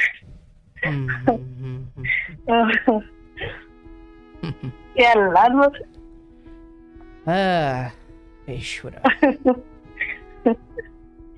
ಈಗ ನೀವು ಮಗಳು ಮತ್ತೆ ಅವರು ಬಿಟ್ಟು ಹೋದವರು ಮಗ ಆಗ್ಲಿ ಮಗಳಾಗ್ಲಿ ಅವರನ್ನ ಸಂಪರ್ಕದಲ್ಲಿದ್ದಾರ ಅಜ್ಜಿ ತಾತ ಅಂತ? ಗುರುಗಳೇ, ನಮ್ಮ ಮಾವ ಇಲ್ಲ, ಮತ್ತೆ ಮೈದಾನು ಇಲ್ಲ, ತೀರ್ಕೊಂಡ್ಬಿಟ್ರು. ಏನೋ ಇದಾಗಿತ್ತು, ನನ್ನ ಮೈದ ತೀರ್ಕೊಂಡ್ಬಿಟ್ಟ. ನನ್ನ ಅತ್ತೆ ಹತ್ರ ಹೋಗಿ ಮಾತಾಡ್ಕೊಂಡ್ ಬರ್ತಿದ್ಲು ನನ್ ಮಗಳು ಮತ್ತೆ ನನ್ ಮಗ. ಇವಾಗ ಅವ್ರಿಗೆ ಏನಾಯ್ತು ಅಂತಂದ್ರೆ, ನಾವ್ ಇರೋವಾಗ್ಲೇನೆ ಅವ್ರದ್ದು ಒಂದ್ ಸ್ವಲ್ಪ ಸೈಟು ಅದು ಇದು ವಿಚಾರ ಇತ್ತು. ಅಂದ್ರೆ ನನ್ ಗಂಡನ ಕಡೆಯಿಂದ ಬರೋದಿತ್ತು. ಇವತ್ತಿಗೂ ನನ್ ಮಕ್ಳಿಗೆ ಕೊಡ್ದಿರಾನೆ ಅವ್ರು ಎಲ್ಲ ಮಾರ್ಕೊಂಡು ತಿನ್ಕೊಂಡ್ರು. ನನ್ ಗಂಡ ಅವ್ರ ಜೊತೆನೆ ಇದ್ದಾನೆ. ಆದ್ರೆ ಇದ್ರೂನು ನನ್ ಮಕ್ಳಿಗೆ ಕೊಡ್ಬೇಕು, ನನ್ ಮಕ್ಳು ಏನೋ ನನ್ನಿಂದ ದೂರ ಆಗಿದ್ದಾರೆ, ಆದ್ರೆ ಅವ್ರಿಗೆ ಕೊಡ್ಬೇಕು, ಏನೋ ಕಷ್ಟ ಇರುತ್ತೆ ಅಂತ ಒಂದು ದಿವಸನೂ ಅವ್ನು ಯೋಚನೆ ಮಾಡಿಲ್ಲ. ನನ್ ಮಗಳು ಅಮ್ಮ ನಾನ್ ಕೇಸ್ ಹಾಕ್ತೀನಿ ಅಂತ ಹೇಳಿದ್ಲು 2 ಸರಿ. ನಾನು ಬೇಡ ಬಿಟ್ಬಿಡಮ್ಮ, ಏನಕ್ಕೆ, ನಾವೇ 2 ದಿವಸ ಇವತ್ತು ದುಡ್ದಿದ್ದು ತಿನ್ನಕ್ಕೇನೆ ನಮ್ ಕೈಲಾಗಲ್ಲ, ಇನ್ನು ಅದನ್ನ ಇಟ್ಕೊಂಡು ಏನ್ ಮಾಡೋದು, ಬೇಡ ಬಿಡಮ್ಮ ಅಂತ ಅಂದೆ. ಅವ್ರು ಎಲ್ಲ ತಿನ್ಕೊಂಡು ಖರ್ಚು ಮಾಡ್ಕೊಂಡು ಚೆನ್ನಾಗಿ ಒಡವೆಗಳೆಲ್ಲ ಮಾಡ್ಕೊಂಡು ಚೆನ್ನಾಗಿದ್ದಾರೆ, ಇರ್ಲಿ ಪರವಾಗಿಲ್ಲ. ನನ್ನ ಹತ್ರ ಇವತ್ತು ಒಂದೇ ಒಂದು ಚೈನ್ ಇಲ್ಲ, ಆದ್ರೆ ನಾನು ಸಂತೋಷವಾಗಿದ್ದೀನಿ, ಖುಷಿಯಾಗಿದ್ದೀನಿ. ನನಗೇನಂದ್ರೆ ನನ್ ಮಕ್ಳಿದ್ದಾರೆ ನನ್ ಜೊತೆ. ಸಾಯೋವರೆಗೂ ನೀನ್ ಚಿನ್ನ ಹಾಕೊಳ್ದೆ ಇದ್ರು ಪರವಾಗಿಲ್ಲ, ಹೊಟ್ಟೆ ತುಂಬಾ 3 ಹೊತ್ತು ಊಟ, ನೆಮ್ಮದಿ. ನನ್ ಮಗಳಿಗೆ ಇಷ್ಟ ಹೇಳೋದು, ನಿನ್ ಗಂಡನ ಜೊತೆ ನೆಮ್ಮದಿಯಾಗಿರು.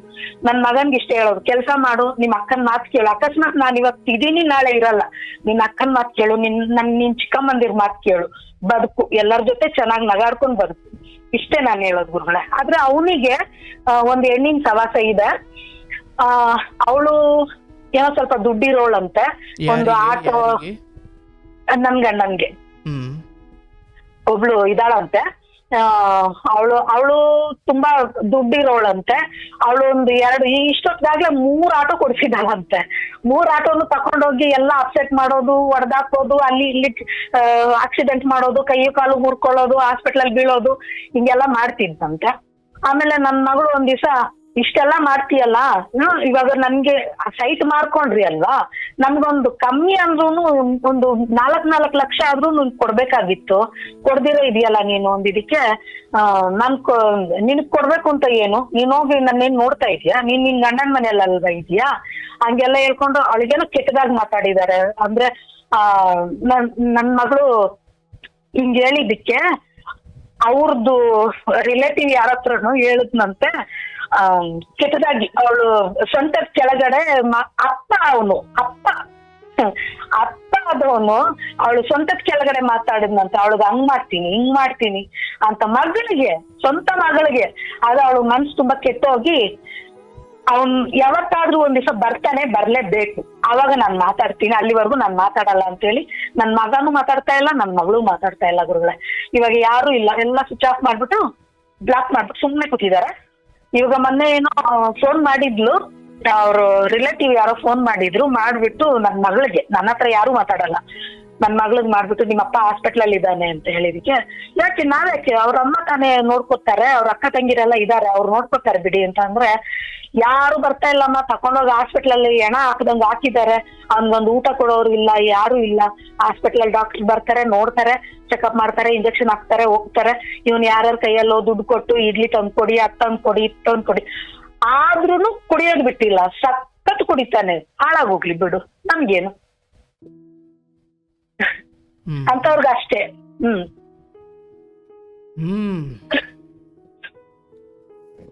ಗುರುಗಳೇ, ನಾನೊಂದು ಕೇಳ್ತೀನಿ. ಇವಾಗ ನನ್ ಮಗಳೂನು ನನ್ ಮಗ ಹೇಳ್ತಾ ಇದಾರೆ ಕೇಸ್ ಹಾಕ್ತಿವಿ ನಾವು ಅಂತ. ಕೇಸ್ ಹಾಕಿ ತಕೊಳ್ಳೋದು ನನಗೇನೋ ಇಷ್ಟ ಇಲ್ಲ. ಯಾಕಂದ್ರೆ ನನ್ ಮಗನು ಮೊನ್ನೆ ಅವನು ಅದೇ ಹೇಳ್ದ, ಅಮ್ಮ ನಾವ್ ಸಂಪಾದನೆ ಮಾಡೋಣ ಬಿಡಮ್ಮ, ಬೇಡ ಅದೆಲ್ಲ ಗಲೀಜು, ಅವ್ರು ಯಾರ್ಯಾರ ತಲೆ ಮೇಲೋ ಕೈ ಸಂಪಾದನೆ ಮಾಡೋದು ನಮಗ್ ಬೇಡ. ನಮ್ ತಾತ ಬದುಕಿದ್ರೆ ನಮಗ್ ಕೊಡ್ತೈತೆ. ಯಾಕಂದ್ರೆ ಇವ್ರ ಫ್ಯಾಮಿಲಿಗೆ ಇರೋದು ನನ್ ಮಗ ಒಬ್ನೇ. ನನ್ ಫ್ಯಾಮಿಲಿಲಿ 2 ಗಂಡು ಮಕ್ಳಿದೆ, ನನ್ ತಂಗಿಗೊಬ್ಬ ಇದ್ದಾನೆ, ನನ್ ಮಗನೇ ದೊಡ್ಡವನು. ಅವ್ರ ಫ್ಯಾಮಿಲಿಗೆ ನನ್ನ ಮಗನೇ ಇರೋದು, ಒಬ್ನೇ ಇರೋದು. ಅವನಿಗೆ ಹಂಚಿದೀರಾನೆ ಎಲ್ಲಾರು ತಿನ್ಕೊಂಡು ಮಜಾ ಮಾಡ್ತಾ ಇದಾರೆ, ಮಜಾ ಉಡಿಸ್ತಾ ಇದಾರೆ. ಮೊನ್ನೆ ಎಲ್ಲ ಎಲ್ಲೆಲ್ಲೋ ಹೋಗಿದ್ರಂತೆ, ಎಲ್ಲೆಲ್ಲೋ ಅದೆಲ್ಲ ಫೋಟೋಗಳೆಲ್ಲ ಹಾಕಿದ್ರು ನನ್ ಮಗಳು ಹೇಳ್ತಾ ಇದ್ಲು. ಸರಿ ಹೋಗ್ಲಿ ಬಿಡು, ಅವ್ರ ದೇವ್ರು ಹೇಳ್ಕೊಟ್ಟಿರೋದು ಅಷ್ಟೇ. ಅವ್ರ ಮಾತೆತ್ತಿದ್ರೆ ಹೇಳ್ತಾರ, ನಾವು ಕ್ರಿಶ್ಚಿಯನ್ ಅವರು, ನಾವು ಹಂಗ್ ಮಾಡಲ್ಲ, ನಾವು ಏನು ಸಹನಮೂರ್ತಿಗಳು, ಇನ್ನೇನು ಅದೇನೇನೋ ಹೇಳ್ತಾರೆ. ಸರಿ ಆಯ್ತಪ್ಪ, ನೀವ್ ಹಂಗೇ ಇರಿ. ಆದ್ರೆ ನಮಗ್ ಮಾಡೋದ್ರ ಮೇಲೆ ಅನ್ಯಾಯ ಗೊತ್ತಾಗುತ್ತಲ್ವಾ, ನಮಗೇನ್ ಅನ್ಯಾಯ ಮಾಡ್ತಾ ಇದ್ದೀರಾ ಅಂತ ಗೊತ್ತಾಗುತ್ತಲ್ವಾ. ಯೇಸು ಕ್ರಿಸ್ತ ನ್ಯಾಯಕ್ಕೆ ಇದ್ ಮಾಡೋನಾದ್ರೆ ನಿಮ್ಗೆ ಒಂದ್ ದಿವಸ ಪಾಠ ಕಲಿಸ್ತಾನೆ, ಆಯ್ತಾ? ಅಷ್ಟೇ. ಕೈ ಎತ್ತು ಮುಗಿದ್ಬಿಟ್ಟು ನನ್ ಮಕ್ಳು, ನಾನು, ದೇವ್ರು ನಮ್ಗೆ 3 ಹೊತ್ತು ಊಟ ಕಮ್ಮಿ ಮಾಡಿಲ್ಲ ಗುರುಗಳೇ, ಹಾಕೊಳಕ್ ಬಟ್ಟೆ ಕಮ್ಮಿ ಮಾಡಿಲ್ಲ. ನನ್ ಮಕ್ಳು ನನಗೆ ಸಮಾಧಾನವಾಗಿ ಸಂತೋಷವಾಗಿ ಅಷ್ಟು ದಿವಸ ನಾನು ಕೊರಗಿದ್ದಕ್ಕೂ ಇಷ್ಟು ದಿವಸದಿಂದ ನನ್ ಮಕ್ಳು ನನಗೆ ಸಾಯೋ ಟೈಮಲ್ಲಿ ನಾನ್ ಸತ್ರೆ ಮೀಸೆ ಬೋಳ್ಸಕ್ಕೆ, ತಲೆ ಬೋಳ್ಸಕ್ಕೆ ನನ್ನ ಮಗ ಇದ್ದಾನೆ ಗುರುಗಳ. ಇವತ್ತು ಸಾಕು, ನನಗ್ ನೆಮ್ಮದಿ, ನಾನು ಇಷ್ಟರಲ್ಲೇ ಖುಷಿ ಪಡ್ತೀನಿ. ತುಂಬಾ ಮಾತಾಡ್ತೀನಿ ಅನ್ಸುತ್ತೆ. ನೀವ್ ಸಿಕ್ಕಿದ್ರು ನನಗೆ ಒಳ್ಳೆ. ನಮ್ಮ ಅಪ್ಪ ಅಮ್ಮ ಇಬ್ರು ಇಲ್ಲ ಗುರುಗಳ, ಇಬ್ರು ತೀರ್ಕೊಂಡ್ಬಿಟ್ರು. ಅಂದ್ರೆ ನಮ್ಮಪ್ಪ ನಮ್ಮಪ್ಪ ತೀರ್ಕೊಂಡ್ರು, ಹುಷಾರಿಲ್ದೆ ಅವ್ರಿಗೆ ಲಂಗ್ಸ್, ಸಿಗರೇಟು ಎಲ್ಲ, ಬೀಡಿ ಎಲ್ಲ ಸೇರಿಸಿ ಲಂಗ್ಸ್ ಪ್ರಾಬ್ಲಮ್ ಆಗಿ ಅಪ್ಪ ತೀರ್ಕೊಂಡ್ರು. ಅಷ್ಟೇ ದಿವಸದಲ್ಲಿ ಅಮ್ಮ ತೀರ್ಕೊಂಡ್ರು. ಅಷ್ಟೇ ದಿವಸ 10 days ಅಷ್ಟೇ ತೀರ್ಕೊಂಡ್ಬಿಟ್ರು. ಸರಿ, ಏನು ಮಾಡಕ್ಕಾಗಲ್ಲ. ಇವಾಗ ನಮ್ಗ್ ಕಷ್ಟ ಹೇಳ್ಕೊಳಕ್ ಯಾರು ಇಲ್ಲ ಅಷ್ಟೇ. ನನ್ ಮಗಳ ಹತ್ರ ಹೇಳ್ಕೊಂಡ್ರೆ ಅವಳಿಗೂ ಮಗನ ಓದಿಸ್ಬೇಕು ಮಾಡ್ಬೇಕು. ಅವಳು ಟೀಚರ್, ಇವಾಗ ಅವಳು ಸ್ಕೂಲಲ್ಲಿ ಕೆಲಸ ಮಾಡ್ತಾಳೆ. ಎಲ್ಲ ಅವ್ರವ್ರು ಒಂದೊಂದು ಇದಿದೆ. ಇವ್ರಿಗೆ ನನ್ ಗಂಡನ ಕಡೆಯಿಂದ ಏನ್ ಕಮ್ಮಿ ಇಲ್ಲ ಗುರುಗಳೇ. ಅವ್ರದ್ದು ನನ್ ಗಂಡಂದು ತಂಗಿ ಗಂಡ ಕ್ರಿಶ್ಚನೆ, ಅವನು ಇದ್ರಲ್ಲಿ ವಿಧಾನಸೌಧದಲ್ಲಿ ಕೆಲಸ ಮಾಡ್ತಾನೆ. ವಿಧಾನಸೌಧದಲ್ಲಿ ಏನೋ ಪಿಯುನೋ ಏನೋ ಮಾಡ್ತಾನೆ ಗುರುಗಳೇ. ಇನ್ನೊಬ್ಬ ಅಕ್ಕನ ಗಂಡ ಬಂದು ಕ್ರೈಸ್ಟ್ ಕಾಲೇಜಲ್ಲಿ ಕೆಲಸ ಮಾಡ್ತಾನೆ. ಕ್ರೈಸ್ಟ್ ಕಾಲೇಜಲ್ಲಿ ಫಾದರ್ಗೆ PA ಆಗಿ ಕೆಲಸ ಮಾಡ್ತಾನೆ. ಅಟ್ಲೀಸ್ಟ್ ಮಾನವೀಯತೆ ಇದ್ರೆ ಅವರಿಗೆ, ಅಟ್ಲೀಸ್ಟ್ ಒಂದ್ ಇಷ್ಟ ಆದ್ರೂ ಮಾನವೀಯತೆ ಇದ್ರೆ. ತಮ್ಮ ಸತ್ತೋದ ನಮ್ಮ ಯಜಮಾನ್ರ ತಮ್ಮ ತೀರ್ಕೊಂಡ, ಇರೋನು ಇನ್ನೊಬ್ನೇ ಮನೆಗೆ, ಅವನಿಗೂ ಒಬ್ಬ ಮಗ ಇದ್ದಾನೆ, ನೋಡ್ಕೊಂಬರೋಣ, ಒಂದ್ ಮಾತಾಡೋಣ, ಅವ್ನು ಹೆಂಗಿದಾನ ಏನೋ ಕೇಳೋಣ. ಮಕ್ಳು ಒಂದ್ ಮಾತು ಅಂದ್ಬಿಟ್ರೆ ಆದ್ರು ಅನ್ಕೊಂಡ್ ಹೋದ್ರು, ನಮ್ಮ ಮಕ್ಳಾದ್ರೇನು ನಾವ್ ಹಂಗೆ ಅಲ್ವಾ ಅಂತ ಹೇಳಿ ಒಂದು ಮಾತು ಮಾತಾಡಿಸ್ಬೋದಾಗಿತ್ತು. ಚೆನ್ನಾಗಿದ್ದಾರೆ, ಆದ್ರೆ ಚೆನ್ನಾಗಿರ್ಲಿ, ನಾನು ಇಷ್ಟೇ ಹೇಳೋದು, ಚೆನ್ನಾಗಿರ್ಲಿ. ನಾನು ಬೆಂಗಳೂರಲ್ಲಿ ಬಂದು ಇಷ್ಟು ವರ್ಷ ಕೆಲಸ ಮಾಡಿ ದುಡ್ದು ನನ್ ಪಾಡು ನಾನು ಕೆಲಸ ಮಾಡ್ಕೊಂಡಿದೀನಿ. ಅಜ್ಜ ಯಾವತ್ತೂ ನನ್ನ ಕೈ ಬಿಟ್ಟಿಲ್ಲ ಗುರುಗಳೇ, ಯಾವತ್ತೂ ಕೈ ಬಿಟ್ಟಿಲ್ಲ. ನಾನು ಇನ್ನೇನ್ ಬೀಳ್ತೀನಿ ಅನ್ನುವಾಗ ನನ್ನ ಕೈ ಇಟ್ಟಿದ್ದಾರೆ. ನಾನು ತುಂಬಾ ಖುಷಿಯಾಗಿದ್ದೀನಿ. ಆದ್ರೆ ಒಂದೇ ಒಂದು ಇನ್ಸಿಡೆಂಟ್ ಗುರುಗಳೇ, ಟೈಮ್ ಆಯ್ತಾ ಹೇಳುವ? ಒಂದೇ ಒಂದು ಇನ್ಸಿಡೆಂಟ್ ಹೇಳ್ತೀನಿ. ನಾನು ಅಜ್ಜನ ನೋಡಿದ್ದು ರೀತಿ ನಾನು ಹೇಳ್ತೀನಿ. ಸ್ಪಾನಲ್ಲಿ ಕೆಲಸ ಮುಗಿಸ್ಕೊಂಡು 11 ಗಂಟೆಗೆ ಮನೆಗೆ ಬರ್ತಾ ಇದ್ದೆ ಗುರುಗಳೇ. 11 ಗಂಟೆಗೆ ಬಸ್, ಲಾಸ್ಟ್ ಬಸ್ಸು ನಮ್ಮ ಊರಿಗೆ, ನಮ್ಮ ಮನೆ ಹತ್ರಕ್ಕೆ. ಆ ಬಸ್ ಇಳ್ಕೊಂಡು ಯಾರು ಗಂಡಸ್ರಿಲ್ಲ ಆ ಬಸ್ಸಲ್ಲಿ. ನನಗ್ ಭಯ ಅಂದ್ರೆ ಭಯ. ಕೆಲಸ ಮುಗಿಸ್ಕೊಂಡು ಬರ್ತಾ ಇದ್ದೀನಿ, ದೇವ ಏನ್ ಮಾಡೋದಪ್ಪ ಅನ್ಕೊಂಡು, ಮೊಬೈಲ್ ಅಲ್ಲಿ ಚಾರ್ಜ್ ಬೇರೆ ಆಗೋಗಿದೆ, ಏನ್ ಮಾಡೋದು ಅನ್ಕೊಂಡು ಆ ಬಸ್ ಸ್ಟ್ಯಾಂಡ್ ಇಳ್ದು ಒಂದಷ್ಟು ದೂರ ನಡ್ಕೊಂಡು ಹೋಗ್ಬೇಕು ನಮ್ಮ ಮನೆಗೆ. ಪಕ್ಕದಲ್ಲಿ ಒಂದು ಸ್ಮಶಾನ ಇದೆ. ಆ ಸ್ಮಶಾನದ ಹತ್ರ ನಡ್ಕೊಂಡು ಇದೇನ್ ಆ ಸ್ಮಶಾನ ಹತ್ರ ಹೋಗುವಾಗ ನನಗೆ ದಗ್ ಅನ್ನೋಕ್ ಶುರುವಾಗೋಯ್ತು. ದೇವ ಏನಪ್ಪಾ ಮಾಡ್ಲಿ, ಯಾವಾಗ್ಲೂ ಯಾರಾದ್ರೂ ಇರ್ತಾ ಇದ್ರು, ಹೆಂಗೆಂಗೋ ಬಂದ್ಬಿಡ್ತಾ ಇದ್ದ. ಇವತ್ತು ನೋಡಿದ್ರೆ ಯಾಕೋ ತುಂಬಾ ಭಯ ಆಗ್ತದೆ, ಏನ್ ಮಾಡೋದು. ಅಷ್ಟೊತ್ತಿಗೆ ಇನ್ನೇನ್ ಎಂಟ್ರ್ ಆಗ್ಬೇಕು ಅನ್ನೋಷ್ಟು ನನ್ಗೆ ಅಜ್ಜನ್ ನೆನ್ಪಾಯ್ತು. ಸರಿ, ನಮ್ಮೂರ್ ಕಡೆ ಎಲ್ಲ ಏನ್ ಮಾಡ್ತಾರೆ ಅಂತಂದ್ರೆ, ಒಂದಷ್ಟು ದೂರ ಹೋಗುವಾಗ ಅಜ್ಜನ ನಂಬಿರೋರು ಒಂದಷ್ಟು ದೂರ ಹೋಗುವಾಗ, ಅಜ್ಜ ನಾನು ಹೋಗ್ತಾ ಇದ್ದೀನಿ, ನನ್ನ ಒಂದಷ್ಟು ದೂರ ಬಿಡು ಅಂತ ಅಂದಾಗ ಅಜ್ಜ ಅವ್ರ ಜೊತೆ ಹೋಗಿ ಅವ್ರನ್ನ ಗೇಟ್ ಹತ್ರ ಬಿಟ್ಬಿಟ್ಟು, ಗೆಜ್ಜೆ ಸೌಂಡ್ ಆಗುತ್ತೆ, ಅದ್ ಬಿಟ್ಬಿಟ್ಟು ಅವ್ರು ಒಳಗಡೆ ಹೋದ್ಮೇಲೆ ಅಂತ ಹೇಳುತ್ತೆ ಅಜ್ಜ. ಸರಿ, ನನ್ಗೆ ಅದು ನೆನ್ಪಾಯ್ತು. ನಾನ್ ಯಾಕೆ ಇವಾಗ ಕಷ್ಟದಲ್ಲಿದ್ದೀನಲ್ಲ, ನಾನೇ ಕೇಳ್ಬಾರ್ದು ಅಂತ ಹೇಳ್ಬಿಟ್ಟು, ಅಜ್ಜ ನನಗ್ ಭಯ ಆಗ್ತಾ ಇದೆ ಅಜ್ಜ, ನನ್ನ ಹೆಂಗಾದ್ರೂ ಕಾಪಾಡು, ನನಗೆ ಇಲ್ಲಿಂದ ಒಂದಷ್ಟು ದೂರ ಹೋಗಕ್ ಧೈರ್ಯ ಕೊಡಜ್ಜ ಅಂತ ಹೇಳಿದ ಅಷ್ಟೇ ಗುರುಗಳೇ. ಸತ್ಯವಾದ ಮಾತು, ನನ್ನ ಅಜ್ಜನ ಮೇಲೆ ಮಾಡಿ ಹೇಳ್ತೀನಿ. ಅವತ್ತು ಬಂದ್ಬಿಟ್ಟೆ, ಸ್ವಲ್ಪ ಒಂದ್ 2 ಹೆಜ್ಜೆ ಮುಂದೆ ಬಂದೆ ಗುರುಗಳೇ. ಹಿಂದೆ ಗಂಡಸ್ರು ಯಾರೋ ಬರ್ತಾ ಇರೋ ಚಕ್ಲಿ ಶಬ್ದ. ಅಬ್ಬಾ, ಸ್ವಲ್ಪ ನೆಮ್ಮದಿ ಆಯ್ತು. ಅಬ್ಬಾ ಬರ್ತಾ ಇದಾರೆ ಯಾರೋ ಅಂತ ಅಂದ್ಬಿಟ್ಟು ಒಂದಷ್ಟು ದೂರ ನಡ್ಕೊಂಡು ಹೋಗ್ಬಿಟ್ಟೆ. ಇದು ದಾಟ್ತು, ಅಲ್ಲೊಂದು ಪೆಟ್ರೋಲ್ ಬಂಕ್ ಇತ್ತು, ಅದು ದಾಟ್ತು. ಅಲ್ಲಿ ಪೆಟ್ರೋಲ್ ಬಂಕ್ ಇಂದ ಆಚೆ ಕಡೆಗೆ ಆದ್ರೆ ರೋಡ್ ಲೈಟ್ ಇತ್ತು, ಸ್ಟ್ರೀಟ್ ಲೈಟ್ ಇತ್ತು. ಆಮೇಲೆ ತಿರುಗ್ ನೋಡೋಣ, ಯಾರಪ್ಪ ಇಷ್ಟು ದೂರ ಬಂದ್ರು, ಪರವಾಗಿಲ್ಲ ತಿರುಗ್ ನೋಡೋಣ ಅಂತ ಅನ್ಕೋತೀನಿ. ತಿರುಗ್ ನೋಡಿದ್ರೆ ಏನಾದ್ರು ಅನ್ಕೋತಾರೆ, ಏನ್ ಹೆಂಗ್ಸ್ 11 ಗಂಟೆಲಿ ಹೋಗ್ತಾ ಇದೆ, ನನ್ನ ಬೇರೆ ತಿರುಗಿ ನೋಡ್ಕೊಂಡು ಹೋಗ್ತಾ ಇದೆ ಅಂತ ಅನ್ಕೊಳ್ತಾರೋ ಏನೋ ಅಂತ ಅಂದ್ಬಿಟ್ಟು ನಡ್ಕೊಂಡು ಹೋಗ್ತಾ ಇದ್ದೀನಿ ಗುರುಗಳೇ. ಹೋಗ್ತಾ ಇದ್ದೀನಿ. ಇನ್ನೇನ್ ನಮ್ಮ ಮನೆಗೆ ಮುಂದೆ ಇನ್ನೊಂದ್ 4 ಹೆಜ್ಜೆ ಮುಂದೆ ಹೋಗಿ ಸ್ವಲ್ಪ ಡೌನ್ಗೆ ಹೋದ್ರೆ ನಮ್ಮನೆ, ಆದ್ರೆ ಹಿಂದೆ ಒಂದು ರೋಡ್ ಇದೆ ಡೌನ್ಗೆ ಹೋಗೋಕೆ. ಸ್ವಲ್ಪ ಮುಂದೆ ಹೋಗ್ತಾ ಇದ್ದೀನಿ. ಈಗ ಮುಂದ್ಗಡೆ ಇರೋ ಲೈಟು ಹಿಂದ್ಗಡೆ, ಇವಾಗ ನಮ್ ನೆರಳು ಕಾಣಿಸುತ್ತೆ ಅಲ್ವಾ, ಮುಂದ್ಗಡೆ ಇರೋರ್ಗೆ ಹಿಂದ್ಗಡೆ ಅವ್ರ ನೆರಳು ಕಾಣಿಸುತ್ತೆ ಅಲ್ವಾ, ಹಂಗ ನೆರಳು ನೋಡ್ತೀನಿ, ನೆರಳು ಕಾಣಿಸ್ತಾ ಇಲ್ಲ. ಸೊ ತುಂಬಾ ದೂರದಲ್ಲ ಇದಾರೆ ಏನೋ ನನ್ನಿಂದ ಅಂತ ಹೇಳ್ಬಿಟ್ಟು, ಸರಿ ಹೋಗೋಣ ಅಂತ ಅಂದ್ಬಿಟ್ಟು ನಮ್ ಮನೆ ರೂಟ್ ಹತ್ರ ಹೋಗಿ ಇವಾಗಾದ್ರೂ ತಿರುಗಿ ನೋಡೋಣಪ್ಪ ನೋಡ್ತೀನಿ. ಗುರುಗಳೇ ಯಾರು ಇಲ್ಲ ಗುರುಗಳೇ, ನಮ್ಮಿಂದ ಯಾರು ಇಲ್ಲ. ನನ್ನ ಅಜ್ಜ ನನ್ನ ಜೊತೆ ಬಂದಿದ್ದು, ನನ್ನ ಅಜ್ಜ ನನ್ನ ಜೊತೆ ಅಲ್ಲಿ ನಿಂತು ಚಪ್ಪಲಿ ಬಿಟ್ಬಿಟ್ಟು ಕೈ ಮುಗಿದ್ಬಿಟ್ಟೆ ಗುರುಗಳೇ. ಅವತ್ತಿಂದ ನನಗೆ ಇವತ್ತವರೆಗೂ ನನಗೇನಾದ್ರು ಒಂದು ಕೇಡಾಗುತ್ತೆ ಅಂತಂದ್ರೆ ನನಗೂ ಆಲೋಚನೆ ಬಂದ್ಬಿಡುತ್ತೆ, ನಿನ್ಗೆ ಈ ತರ ಆಗುತ್ತೆ, ನೀನ್ ಹೊರಗಡೆ ಹೋಗ್ಬೇಡ ಅಂತ. ಆತರ ಎಲ್ಲ ಕಾಪಾಡ್ಕೊಂಡ್ ಬಂದಿದ್ದಾರೆ, ಯಾವತ್ತೂ ಕೈ ಬಿಟ್ಟಿಲ್ಲ. ಇವ್ರದ್ದೆಲ್ಲ ದುಡ್ಡಿನ ಆಸೆ, ಅವ್ರದ್ದು ಒಡವೆ ಆಸೆ, ಅದೆಲ್ಲ ನಾನು ಯಾವತ್ತೂ ಪಟ್ಟಿಲ್ಲ ಗುರುಗಳೇ. ಎಲ್ಲ ಹೆಣ್ಮಕ್ಳು ಅದೇ ತರನೇ ಬದುಕ್ಬೇಕು, ಯಾಕಂದ್ರೆ ಸ್ವಾಭಿಮಾನನ ಬಿಟ್ಕೊಡ್ಬಾರ್ದು, ಬದುಕ್ಬೇಕು. ನಮ್ಮ ಮಕ್ಳು ಬೆಳೆಯುವವರೆಗೂ ಹೆಂಗ್ ಕಷ್ಟಪಟ್ಟು ಬೆಳೆಸೋಣ, ಅವ್ರ ಹತ್ರ ಕೈ ಚಾಚಿ ನಿಲ್ಲೋ ಧರ್ಮ ನಮಗೇನು, ಕರ್ಮ. ಧರ್ಮ ಒಂದಿದ್ರೆ ದೇವ್ರು ನಮ್ಮನ್ನ ಎಲ್ಲಿದ್ರು ಕಾಪಾಡ್ತಾನೆ ಅಲ್ವಾ ಗುರುಗಳೇ. ಅದನ್ನ ನಂಬದವಳು ನಾನು. ಸಂತೋಷ ತಾಯಿ. ನನಗೆ ಏನು ಹೇಳಬೇಕು ಅನ್ನೋದಕ್ಕಿಂತ ಬಹುಶಃ ಆ ಶುಭಂ ಕಾರ್ಡ್ ವೇಳೆಗೆ ಬಂದು ನಿಂತಿದ್ದೀರಾ. ಸಿನಿಮಾದ ಕೊನೆಯಲ್ಲಿ ಹ್ಯಾಪಿ ಎಂಡಿಂಗ್ ಆಗುತ್ತಲ್ಲ, ಅಲ್ಲಿಗೆ ಬಂದು ನಿಂತಿರೋದ್ರಿಂದ ನನ್ನ ಮಾತುಗಳು ಇಲ್ಲಿ ಅರ್ಥಹೀನ.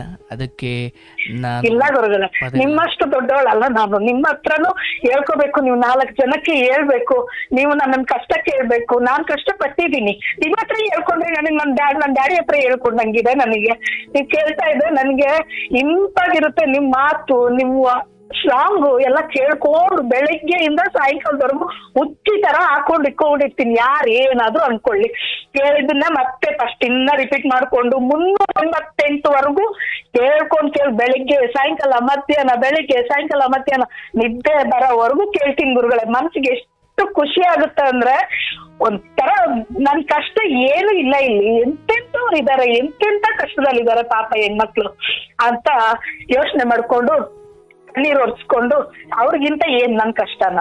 ಇವತ್ ನನಗ್ ನೋಡು ಪಾಪ ಅಲ್ಲಲ್ಲಿ ಊಟ ಇಲ್ದೆ, ಮನೆ ಇಲ್ದೆ ಎಲ್ಲೆಲ್ಲೋ ಇದಾರೆ. ಇವತ್ ನನಗೆ ಒಳ್ಳೆ ಮನೆ ಇದೆ, ಒಳ್ಳೆ ಊಟ ಇದೆ, ನನ್ ಮಕ್ಳು ನನ್ ಜೊತೆ ಇದಾರೆ.